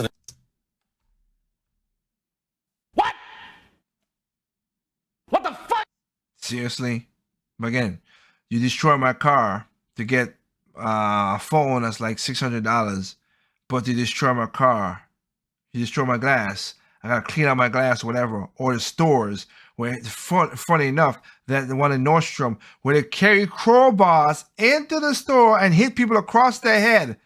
That's more dangerous, that's more money, but no, because they do that, we have no problem. Then you had what? They had a security guard that got shot, which is messed up. Sad for him because of he will protect their news crew. And they shot him in the stomach, which is messed up. And now they're going to Home Depot. So let me get it straight. You go to Home Depot robbing the tools to go rob other stores. Great job, California. Great job. Just San Francisco, but it's what we're talking about here, are that if you want to go in and steal stuff, we're going to sit back and let it happen, or at least we're not going to prosecute you after we catch you. Well, I mean, it's in San Francisco. And by the way, I'm not sure what the mayor of San Francisco is talking about. We must stop this. I mean, it's been happening for a couple of years now. Heard what he said. Years now. And this footage you see right here is from the Nordstrom, where people parked their cars out there, 80 people went in there, hit people over the head, did all this stuff, stole $1 million worth of stuff. But individually, you can't track them or whatever. And they only caught 3 people out of this thing, and because of the number of cash they had, of the value, they let them go. I don't think they let all of them go, but they let some of them go, which is 3 people they caught, which is so asinine. A good friend of ours went into a Louis Vuitton store to get a pair of sweats. About 10 people stormed into the store, pulled out guns, and just started piling stuff into suitcases. San Francisco is out of control. Portland is out of control. And you look, in part, you're right, Willie. I mean, laws have consequences. Mm-hmm. That's what we were saying, but y'all, the people that you vote for, the people y'all always back up, Mr. Joe and Mika, you horrible piece of human beings. Y'all, the people y'all protect and whatever, put this together. That's what we said. That's what the guy said in the video. They talk the talk, but they don't walk it. They don't care, because this is not in their cities. Now, the only reason they're talking about this now, as he just said, we went to Louis Vuitton. Let's be honest. Louis Vuitton is not for poor people. When they were doing this in the Walgreens and 17 Walgreens shut down in San Francisco because they're getting robbed, they didn't. Joe and those guys didn't care, but it started affecting their places where the rich people are, because Louis Vuitton sweats are not cheap at all. When it started affecting their neighborhoods, now they want to talk about it. Just like the video when that guy was like, saying, hey, these people, go ahead, George Floyd. And he's like, yeah, go ahead, destroy the thing, blah, blah, blah. When they start coming to his neighborhood, he's like, stop these animals. We don't want these animals in our neighborhood. Ah, yeah, right. Go ahead, destroy your neighborhood, but our neighborhood, don't do that. And I don't know who sent the memo out that, like, over the last couple of years was a dawning of the age of Aquarius, and we actually didn't have to worry about crime and punishment, but we do. We do. And when you don't, these are the consequences. You think, like my point before I let Dave talk is, did Al Sharpton boy say anything about this injustice? Hell no, he won't say nothing. Again, he's supposed to be a reverend and be like, oh, this is immoral, this is horrible. No, he did not say not a dang thing. Not surprised. I mean, just spectacular. Tell me that's not just spectacular. All of those little TV box leftists, including, although he didn't say anything in that segment, that's chief race huckster Al Sharpton. Exactly. All of them suddenly realizing that it's progressives who run Portland. It's progressives who run San Francisco. It's progressives who run New York. It's progressives who run LA. It's progressives who run Seattle. And that it's the mayors and it's the DAs and all of these things. And you can sort of see it and sort of, they don't know exactly what to say. And then Joe, and my God, did you hear that, guys? Joe has a friend who went to buy Louboutin, am I pronouncing it correctly? Louboutin? Who went to buy Louboutin sweats, which just sounded expensive. So while we were playing the clip, I asked the guys to Google it. Louboutin sweatpants cost $2,300. $2,300 for freaking sweatpants? What? What the fuck? Are you out of your mind? No. No.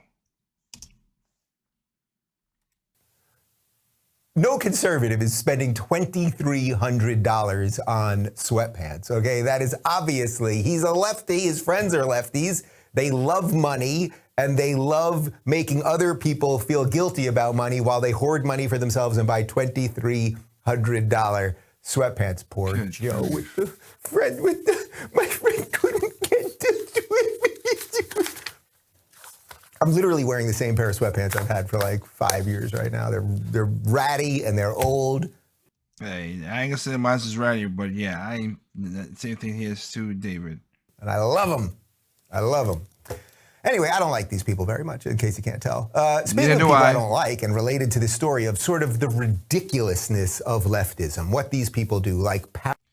Okay, so before I wanna set this up before Dave goes into, because this is literally the craziness. All right. You've heard the Chuck Schumer, like I just said. You've heard Nancy Pelosi, right? You heard all these people say about pay the fair share. And that's why I said in that regard, like I've stated before, that these people will always say, rich should pay the fair share. These people are rich, so they're not going to tax themselves. Young kids, understand this. Your Nancy Pelosi, even AOC, like I said, I already told you in Omaha, they got in the pool and they started doing the exact same thing as Nancy and Maxine Waters and all this stuff. Let me help you out with this before we go in, because we're going to talk about Maxine Waters right now. I mean, not Maxine Waters, Nancy Pelosi. And show you how crazy. You could Google this and find rich have to pay, take to be Joe Biden. Rich have to pay the fair share. Rich have to pay the share. Says the guy who just found a loophole which was supposed to be closed from rich people when he was a vice president with Obama. He just benefited by saving $13 million. Why are you saving $13 million, Joe? How about you just give it away, Joe? No, you won't. The last president that y'all didn't like or whatever, at least he took his money and gave it away to Veterans Administration, all that kind of stuff. He took his salary and gave it to other people. Is Joe doing that? No. Kamala? Hell no. Point taken. But Nancy Pelosi, rich this, rich whatever. Right? Again, I say they're not going to tax themselves. Because You should get 1,000 lashes. We're gonna do that, but I'm gonna do it to myself. Like, it's stupid. Open up your minds. But I'm gonna show you how that worked. Maxine Waters, as I said again, that black lady, don't like her. But her district is horrible. The black people in that district suffers a lot. She always say, don't like white people are bad, blah, blah, blah, blah, blah, blah, blah. She don't live in the district that she serves. And she lives around white people. She ain't living around no damn black people. She live in a $6 million house. How she get a house, I don't know, but she get a $6 million house. But she don't live in the district that she is. Nancy Pelosi is almost the same thing.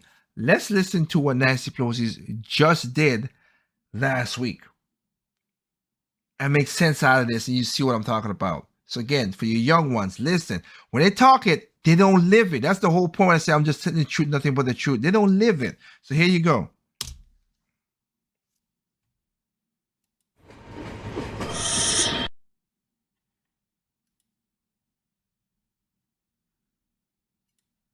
Parasites, they go to places and they destroy cities. Nancy Pelosi, who of course is one of the most powerful congresswomen in America, I'm fairly certain she's also an alcoholic, she just bought a $25 million house in Florida.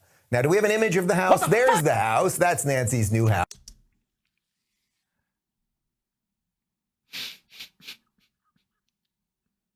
Rich don't pay their fair share. $25 million house. Let that sink in. $25 million house.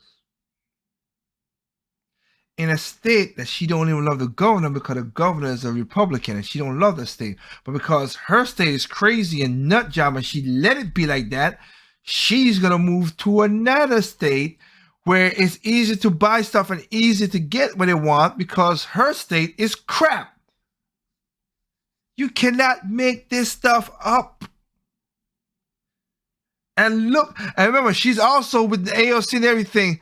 Oh, we got to get rid of the water. The sea level is rising. We need to do climate change and control and all that stuff so the waters don't rise and do damage and all that stuff. Why would you buy a $25 million house with the ocean? Ain't you worried about the sea levels destroying your $25 million investment?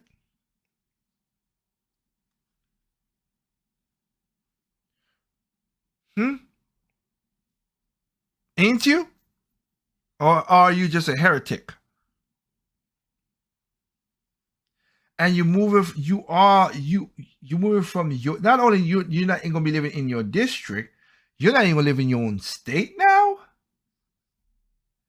But tell everybody else what to do with their lives. Do I hate these people? House. And my God, what is all that blue stuff right beyond her house? It looks sort of wet. It looks wavy. Is that water? And I thought that the water was rising and sea levels were coming. You'd have to be a psychopath to buy a $25 million house if you were a good progressive lefty who goes to climate conferences and tells people not to, drive their cars while you fly there in private jets, et cetera, et cetera. But she's a hypocrite, of course, and she's moving to Florida, where, of course, she would tell you that Ron DeSantis has mismanaged COVID, but she's going, even though she's 8,000 years old and obviously in a high-risk group because of COVID, but she knows it's all bullshit. This is what these people endlessly do. So anyway, this picture leak. Oh, and I should also address, it's like, where did this woman get $25 million? I mean, I get it. Thank you. This is what politics is, right? Like, you're just connected to all of these people. Her husband is super rich. What was he? He's like a finance guy or something. Yeah, so, and they're loosely somehow, isn't she like the second cousin 14 times removed from Gavin Newsom or something? Like, he's a traitor or something like that. Anyway, it's like she's got $25 million for a home. This woman should not be governing over you. She's governing over you idiots in San Francisco. That's what she's actually doing. But anyway, David Sachs, my buddy from Craft Ventures, who was one of our investors in Locals from the All In podcast, he had a great tweet on this because I just think this is just so perfect. He tweeted out, I have a pitch for a sitcom. A progressive Speaker of the House using insider trading gains, retires to a rich Florida community filled with the very people she used to demonize and moralize against, including a former president and top golf pro. Hijinks ensues, too unrealistic. Then he went on to say, pilot episode. In order to add staff quarters onto her mansion, former speaker must battle Byzantine permitting process, thereby drawing the ire of local bartender and environmental leader Alexa Obisado Caballo. I want to show you some of the other houses of some of these rich people because they're very concerned about rising seawater. And before we even go into that part, get this again. Just let it sink in. Not in her district, not in her state, but she's going to a state where the former president is, who she says the evil. She called him the N-word, all kind of stuff. But you're moving close to that guy. You can't make this stuff up. You just cannot. Right? And it's coming. You're going to drown. You're going to be sitting in your hot tub drinking your champagne and the water's going to get you. Here's Barack Obama's house. Oh, yeah, there we go. There's Barack. He moved to Martha's Vineyard. I think that's about a $12 million house right off all of that blue stuff. The water, and you can see it could just flow over and it could, just take Michelle out to sea. My thing about this is it makes me understand this. Nancy Pelosi is a congresswoman, and she bought a $25 million house. Barack Obama was the president. She got a better house. She spent more money on a house than Barack Obama.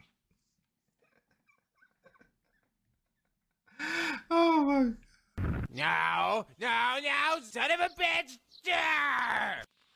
You can't make this stuff up. You just can't.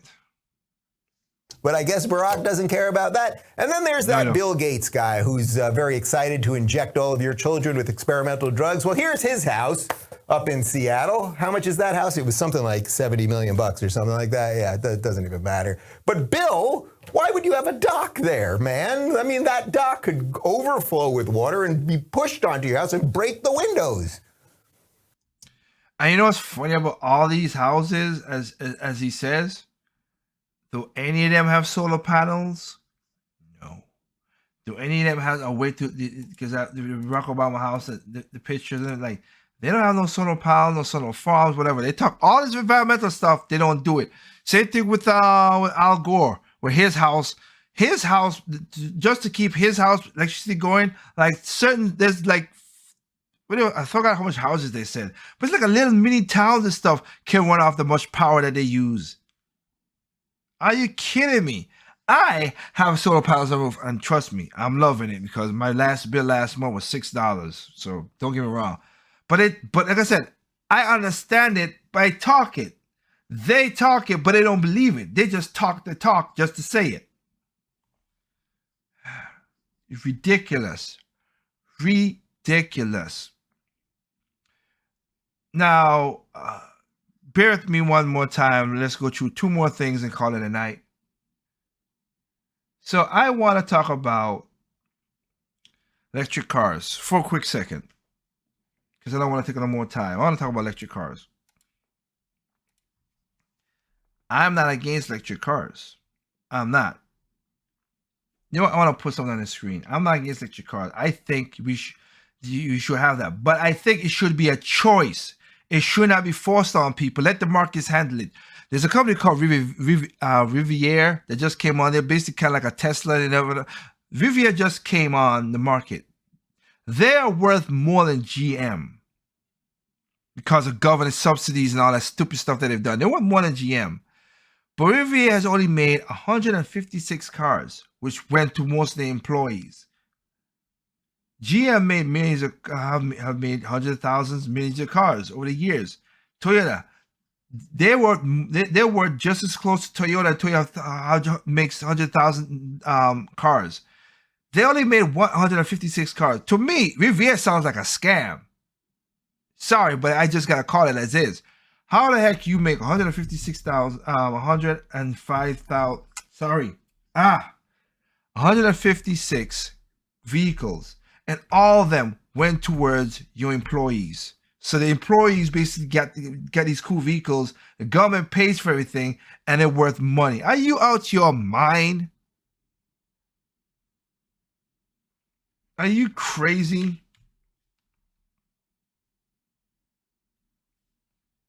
It's insane. You serious? It is. I wish I wasn't serious, but I am serious because that right there is just horrible. That happens. But again, these are because I want to see if I can bring it on the. I'll bring it on the screen because I might put the link. I might put a link in the description later on, just so you guys could watch it. Because I did a video about this before, and YouTube basically blocked it for arbitrary, stupid reasons. So. But again, I'm a person. I want you guys to go look into stuff like that. Hey, let me bring this. Police say Daryl. Okay. Where is it?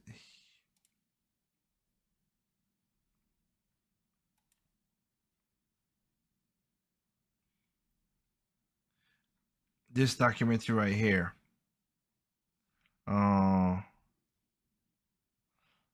This is another one because I have other documentaries, of course.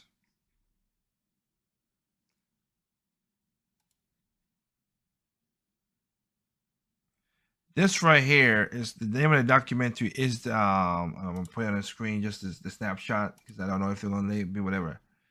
The toxic cost of going greens, the unreported world. This shows what the cost that people always talk about, and also it caused, and green energy ain't green. It's toxic as well. Just gotta call it out, man. But people don't want to call it out. The things people gotta do just to get few parts of cobalt.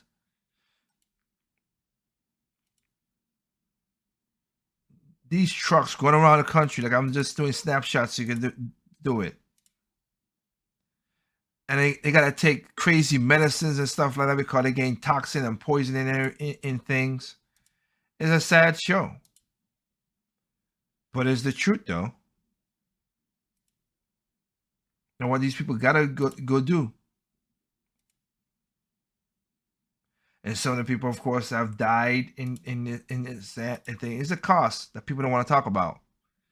Your AOCs on stuff, they don't want to talk about this because they don't care. That's why I always said that.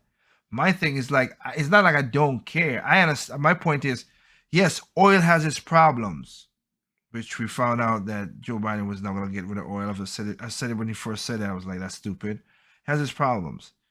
I have no problem having power. I don't have a backup battery. I'm gonna put a backup battery with some stuff, of course, from my panels in my house. That's what I want to do. But I understand what was done to get these things.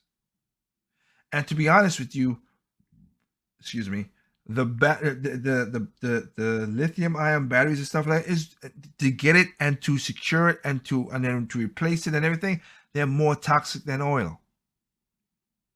They're more, but people don't want to go through that lifestyle. So let's go now to I want to play this from Scotty Kilmer.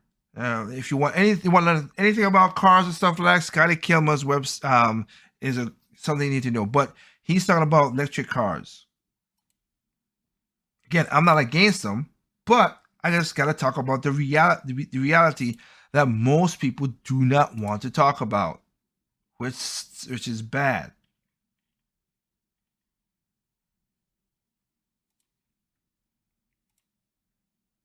Now, if you were wondering about driving an electric car cross country, well, people have been doing it. The guy just did it. He found the Midwest was an EV wasteland. The machines didn't work right, or didn't work at all, and they were spaced too far apart, and realized this is just the beginning of problems. Only a handful of people have electric cars. When I drive from Tennessee to Rhode Island back and forth, right, I see 2 or 3 electric cars usually. That's about it. And I watch them all. Which ones have tailpipes, which don't, which are Teslas. You see the odd Nissan Leaf, especially cross country. You're not going to see that many of them. There's no infrastructure for it, right? These people are saying, oh, it's a wasteland in the Midwest that's hard to find, and it might take you 50% more time to get from one side to the other because of the time you're going to waste. One guy did it, and he found out that, hey, when he's charging it up, they could only do 10-15% of what it was rated for because the machine didn't work right. They had failures, 150 kilowatt hours, but it would only give them 30, so it would take, 5 times as long to recharge the vehicle. Relatively new machines, right? They haven't been doing electric charging for a while. Imagine when these things get old and really start breaking down, yeah? The guy says, well, a lot of them are double. They're twin units, so there's 2 chargers on each unit. And if 2 people are charging them together, it's bad enough that you're sharing it, and now it would make it half. He said it turned out that sometimes the guy who was there first was getting 3/4, and the other guy was getting less than 1/4 of the charge, and it was taking even longer. But just think about it. Most of these places, maybe there's 4 charging units. 4, right? A long time to charge them. Usually at least an hour. What happens when there's thousands or millions of electric cars? An hour, and there's 40 guys in front of you. That's 40 hours you're going to be waiting to charge your car, right? This fantasy of electric cars is too much for me. They think, oh yeah, everybody's going to accept this. You got to get the electricity from someplace to begin with. What are they going to do? True. Start putting up a bunch of coal plants? They say, oh, we're going to fix the infrastructure. Yeah, how many times I've seen the government say, we're going to fix the infrastructure. They said that when I was a kid growing up in New York. That's what? It's worse than it ever was. That was 45 years ago. I go back, the roads are full of holes, worse than they ever were, Yeah, they fixed the infrastructure, right? Bunch of baloney. And this infrastructure for electricity doesn't even exist yet. So that chance, that's going to be built up. And then people say, oh, the electricity's cheaper. No, it won't be. They'll start taxing it. As soon as people start using it, they'll start taxing it. Somebody's got to fix the roads. Road tax will be on your electricity. But it's not even there. And now people are saying it's a real problem going around with these things. Imagine when there are hundreds of thousands or millions of people actually driving these things on the road. Where are they going to get charged up from? It just isn't going to happen. All those companies are going to start going, and they all jump in the bandwagon because that's how it always is. It's like the gold rush. Back in 1800s, right? They all rushed to California. And a handful of people got rich. Everybody else lost everything. Don't hold your breath on cross-country electric car travel for the masses for quite some time. They have a problem now with new machines. Imagine when the machines get old and start breaking down. It's even worse. Okay, I just wanted to play that through because what he just said is logical thinking, and that's why what Scotty said is the same thing I've said. And let's add on more stuff to that as well, to what he just said right there. And I'm gonna show you a video about this in a second. But let me just add on something. He already said an hour. Let me see. I go to a pump where a gas station is, and I could fill up my car within 10 to 15 minutes. And I'm on my way. Think about it when the line, again, take the same amount of people with the line. You would have to have like, you go to a gas station, you don't need like 6-7 pumps, which could do double like you see in gas station now. You're going to need maybe like 40, 50, 60, so the people don't, whatever. And again, people always say, well, yes, you're going to have, you could charge most of this stuff at home. You're correct. Most people are charged at home. But as I always say, we are human beings. Nobody's gonna follow that rigmarole that like me. Like I've said, I've talked about with they need a special type of cooling for electric cars. If they don't want to change the oil for regular cars, you think they're gonna do people gonna do the exact same thing for electric cars? Average human beings? No, they're not. And what Scotty said is 1,000% correct. They're like, oh, this would be easier, whatever. But they're gonna tax the crap out of you, just like they do with gas. That's why California is up to 8,000 gallons in some places. They're gonna tax the heck out of you. They're gonna tax the electricity. He's correct. Please, are you out your mind? This is the government we're talking about. Heck, I got, and this is how it's gonna hurt you because I want to. I forgot I had this on the. Let me see if I can find it. Give me a second here. I just want, because I have to show it. My thing is I show stuff. Open up tab. Hopefully it works.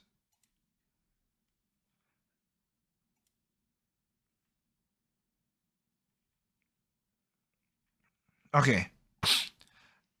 survey of this is a survey, right? This is a survey of 25,000 people voted doing this to figure out sorry, the poll. So it basically was done with in the next 10 years, what about cars, trucks, etc. What is your next vehicle purchase will be in the next 10 years? Electric, gas, hybrid, fuel cells. I don't drive, I can't drive, other. Okay, so let's go with this. Number one in the next 10 years is what? Gasoline. 70%. I will be one of those people to say that. Number two is electric at what? 11%. Hybrid, 8%. Fuel cell, 2%. Hell, don't drive, can't drive, and other is 10%, right behind electric. And like Scotty just said, you barely see electric cars. I see Teslas more than what he says. And he says, but there, when I go to like the the mall that's close to where I work at, when I go there, people are there for at least an hour, 30 minutes, 40 minutes to put up their cars. It's not going to work. And that's the Teslas using Teslas, though. Other ones where the mall just give it to other people, oh my goodness, the wait is even longer. But that's crazy. But let's go into more of that infrastructure that we were talking about. This is the last clip I have tonight. So let's go to this infrastructure from of course, good, and I won't say friend of the channel, but I use these videos a lot because I like the analysis, the way he's talking about stuff, whatever. So let's look at Joe Biden's electric policies, electric car policies. Oh boy. October 28th, he gave a speech about his Build Back Better infrastructure plan and spoke about the importance of electric vehicles.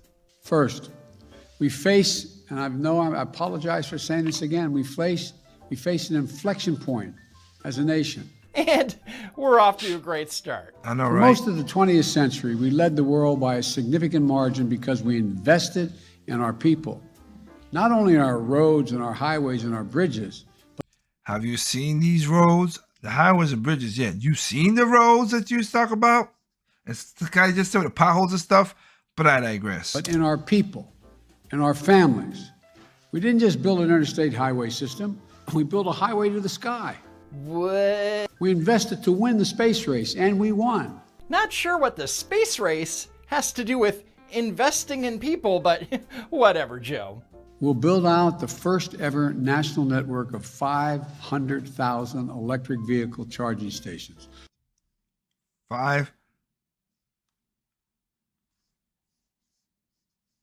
500,000 in a country of 340 million, where we have over what I think is like 13, 14 million gas pumps. 500. Good grief. I tell you.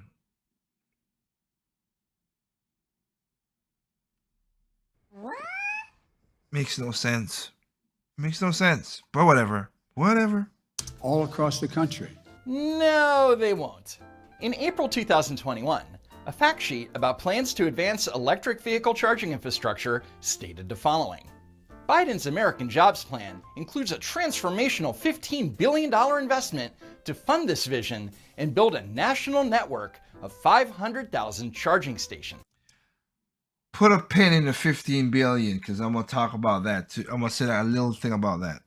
However, the final version of the infrastructure bill that Biden signed only allocates $7.5 billion.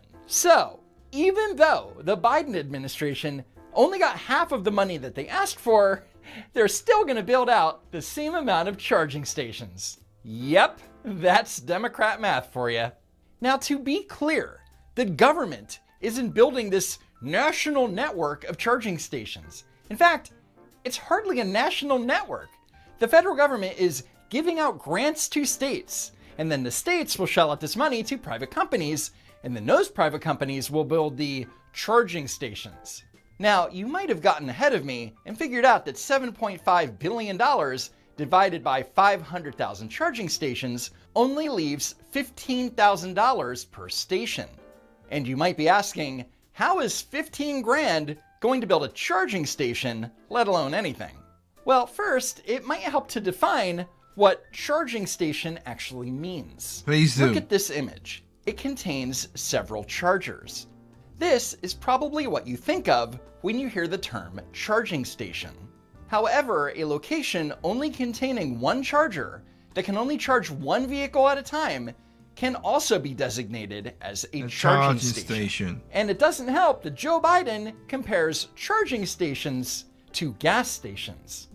And by the way, parenthetically, when you build a charging station, it's like back in the day when my grandpa worked for the American Oil Company back in the turn of the 1920 in that area. They went from state to state convincing people that they allow them to put 20,000 gallons of gasoline under the ground. They didn't want them around.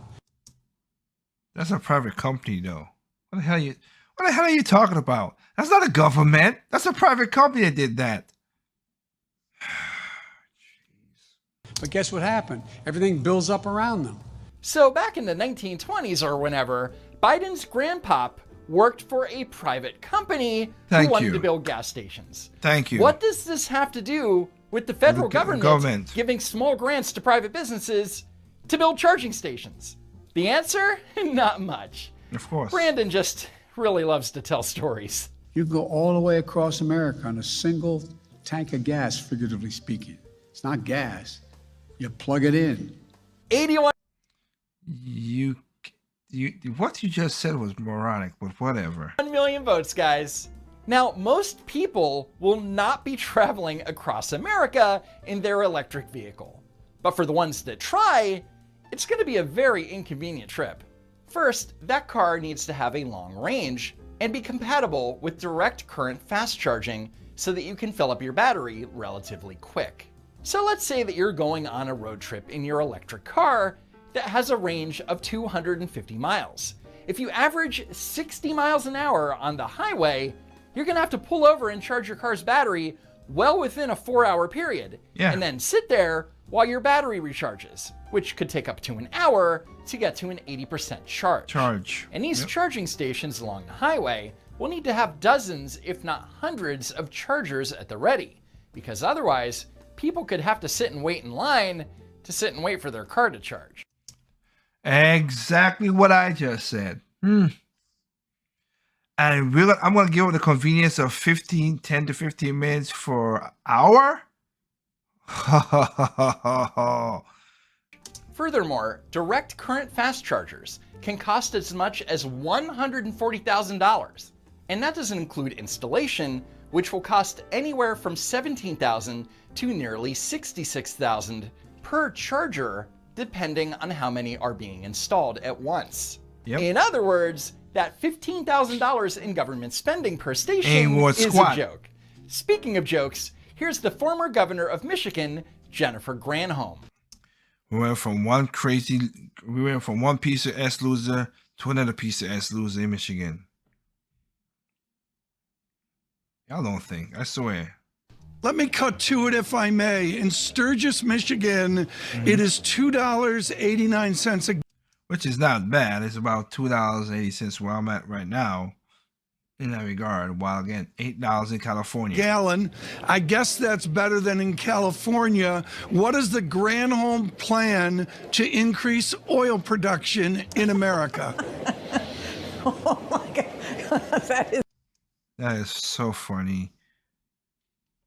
You piece of loser. That is so funny.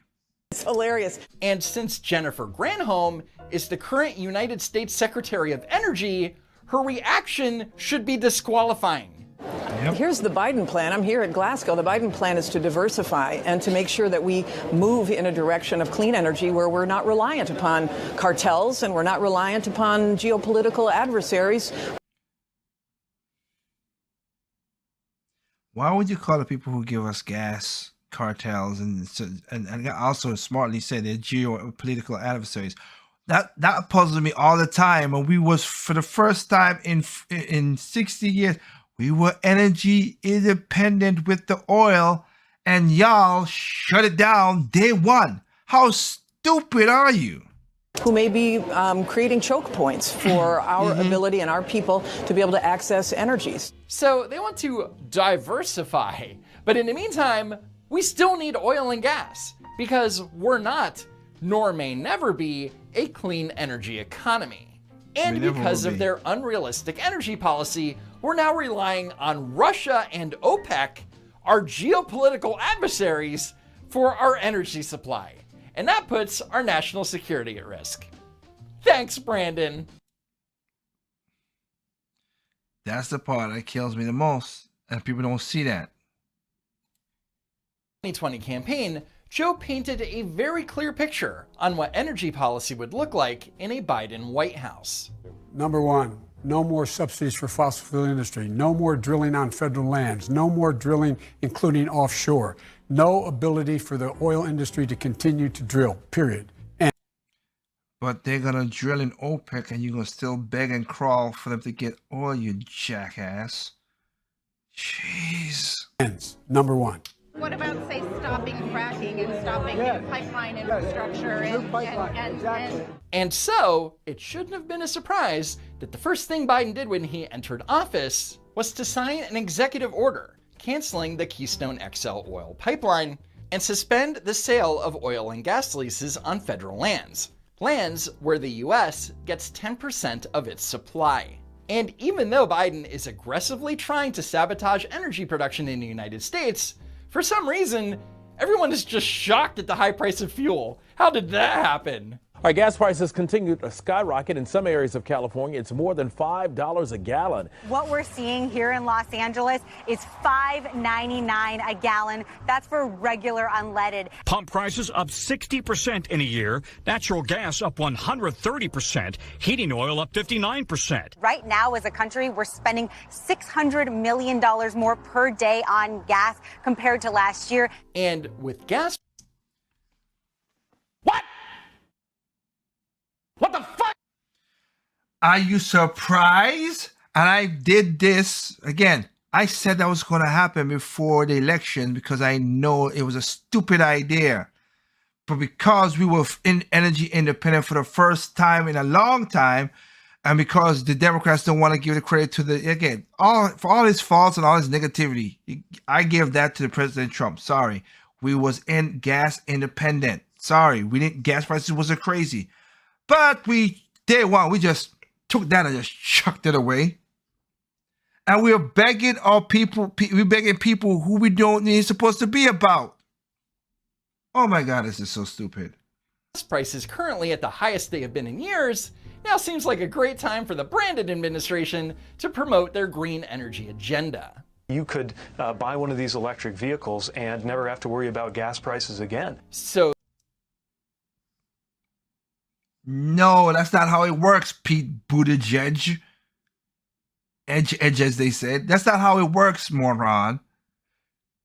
Okay, you still have to move product. And if the gas prices goes up in the product, they're going to pass the prices on to the customers. You moron.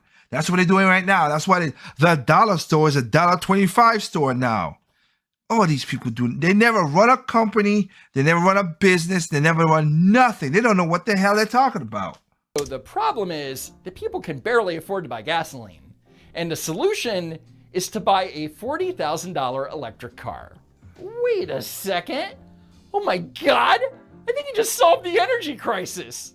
Of course, what he isn't considering is that electric vehicles are not an option for millions and millions of Americans who don't have a garage or driveway where they can charge their vehicle at home. Exactly. Especially in large cities.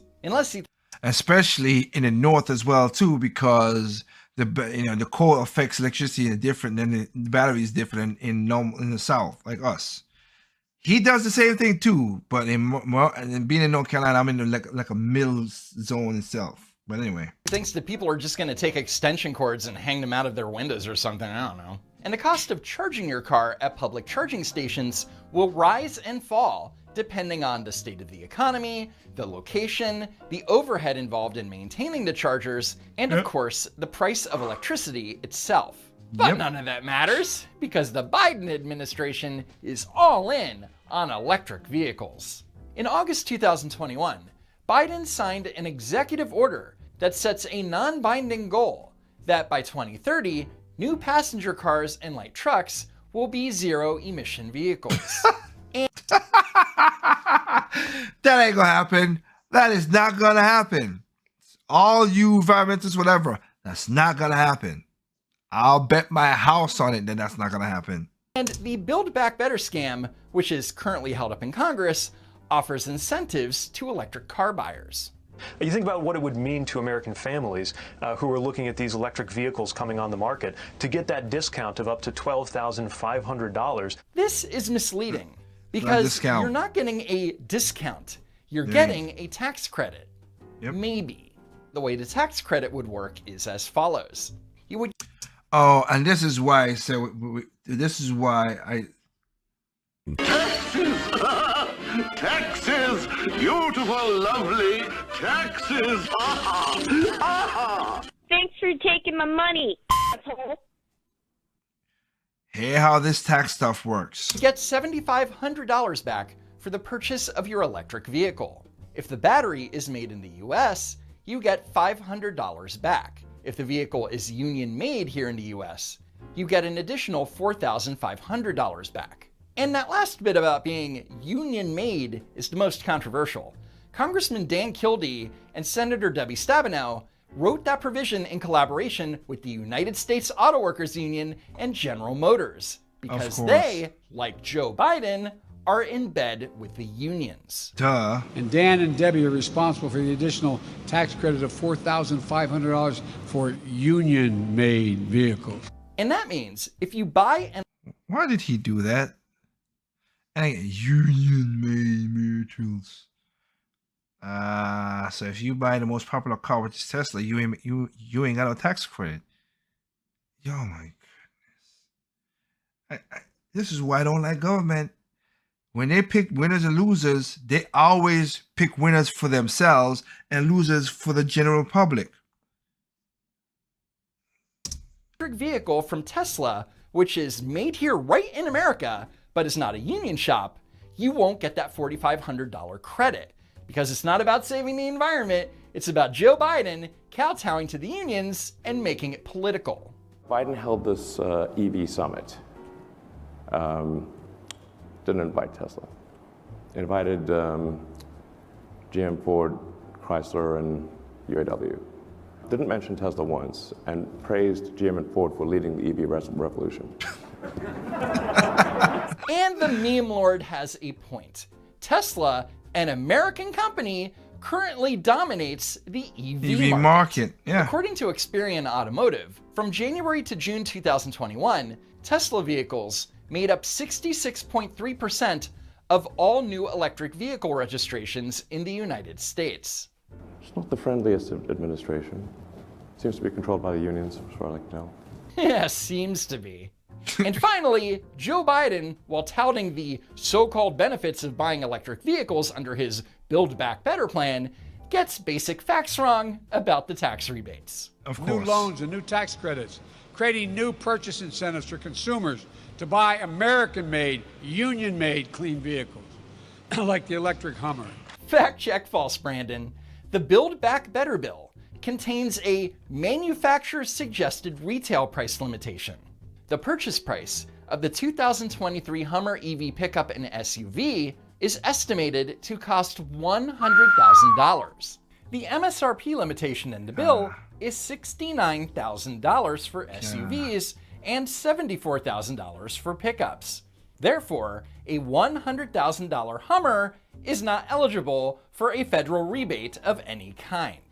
And of course he got it wrong. He gets everything wrong. And he can make outrageous claims about receiving tax credits on a luxury electric vehicle that no one actually needs, and no one in the media bothers to question it. Of course not. Because of course not. Anyway, that's it for now. Please like, share, and be sure that you're still subscribed to the channel. Don't forget to check out my Let's Go Brandon merch in the description. Thanks to Poofy for her help with this week's script, and thank you for tuning in. Alright, so ain't nothing else I can say. Alright, you see how crazy they do stuff already. So I just go with that and leave it at that. Thank you guys for giving me your time, your eyes, your mind, you know, watching this. Again, watching this on the later playbacks. Again, like, comment, subscribe. We're going to be looking to changing stuff up. Again, shout out to the people who are going to join us. Locals.com should be Project Open Mic. And the same thing, Project Open Mic on Rumble. Those are the new places. And we're going to keep on adding more and more places to watch this stuff worldwide. We're trying to go as worldwide as we can. But again, thank you people on YouTube. Thank you on Facebook. Thank you on Temple FM. Thank you on Twitch. Thank you on live. Looking right now. Give me a second here. Oh, we had 40,145. Sorry, I gotta get my numbers ready. That's me missing up. We have 40,175 people listening live. Thank you guys for giving me the time for, like I said, yeah. So 40,145 people listening live to this podcast right now. Again, do what you can, help spread the word, share this as well. And I am gonna try to get TT Records back up on the point where you guys can watch this. And get more information and help people out, because again, it takes time to do this. Right now at my time is 12 o'clock at night. It takes away things, but help a person to keep doing this stuff in that regard, and help for the future projects that we're going to do, of course, using the platform as best as we can. But you saw what they go through right there. I hope you understand it. You see that these people don't care. It's not hypocritical in my opinion. It is hypocrisy. But they do not care. They're heretics, really. That's what they are. They don't believe in what they're saying. They just say it so they can sound good, but that's it. Again, rich people, they say they're going to tax the rich, but they're rich themselves, so they're not going to tax themselves. As you saw, this person who works in Congress for years and have a budget of $275,000. No, it's I think it's $175. My mistake is $175,000 a year. They just got themselves a $25 million house. How that worked, I don't get it. But with that said, know how I always play this, and I'm using my phrase as I played, as I said. Most people, the rich is gonna be rich, the poor is gonna be poor. They're going to, and the middle class, like us, we're gonna get effed over. Seriously effed over. So, always with what I've said. Evil comes in all shapes, colors, size, creed, height, nationality, gender, places. It makes no difference. Evil's evil. Be careful of that. Please open up your mind. And I said multiple times again, this is my theme for anything. Remember, people are stupid. Individuals are smart. Be that smart individual. Alright? Be that. And understand how the media and how a lot of people could try to trick you. So again, this is the truth, nothing but the truth. Make up your mind. Be a critical thinker. And hope for the best for your future. Remember, take care of yourself, take care of your family, take care of your neighbors, take care of the community. That's the only way you could do stuff, or they do stuff to help what's going on. And be careful in tomorrow. And I hope you guys have good shopping and everything for Christmas. This is Christmas season. Other than that, peace out. Thank you. Catch you next time.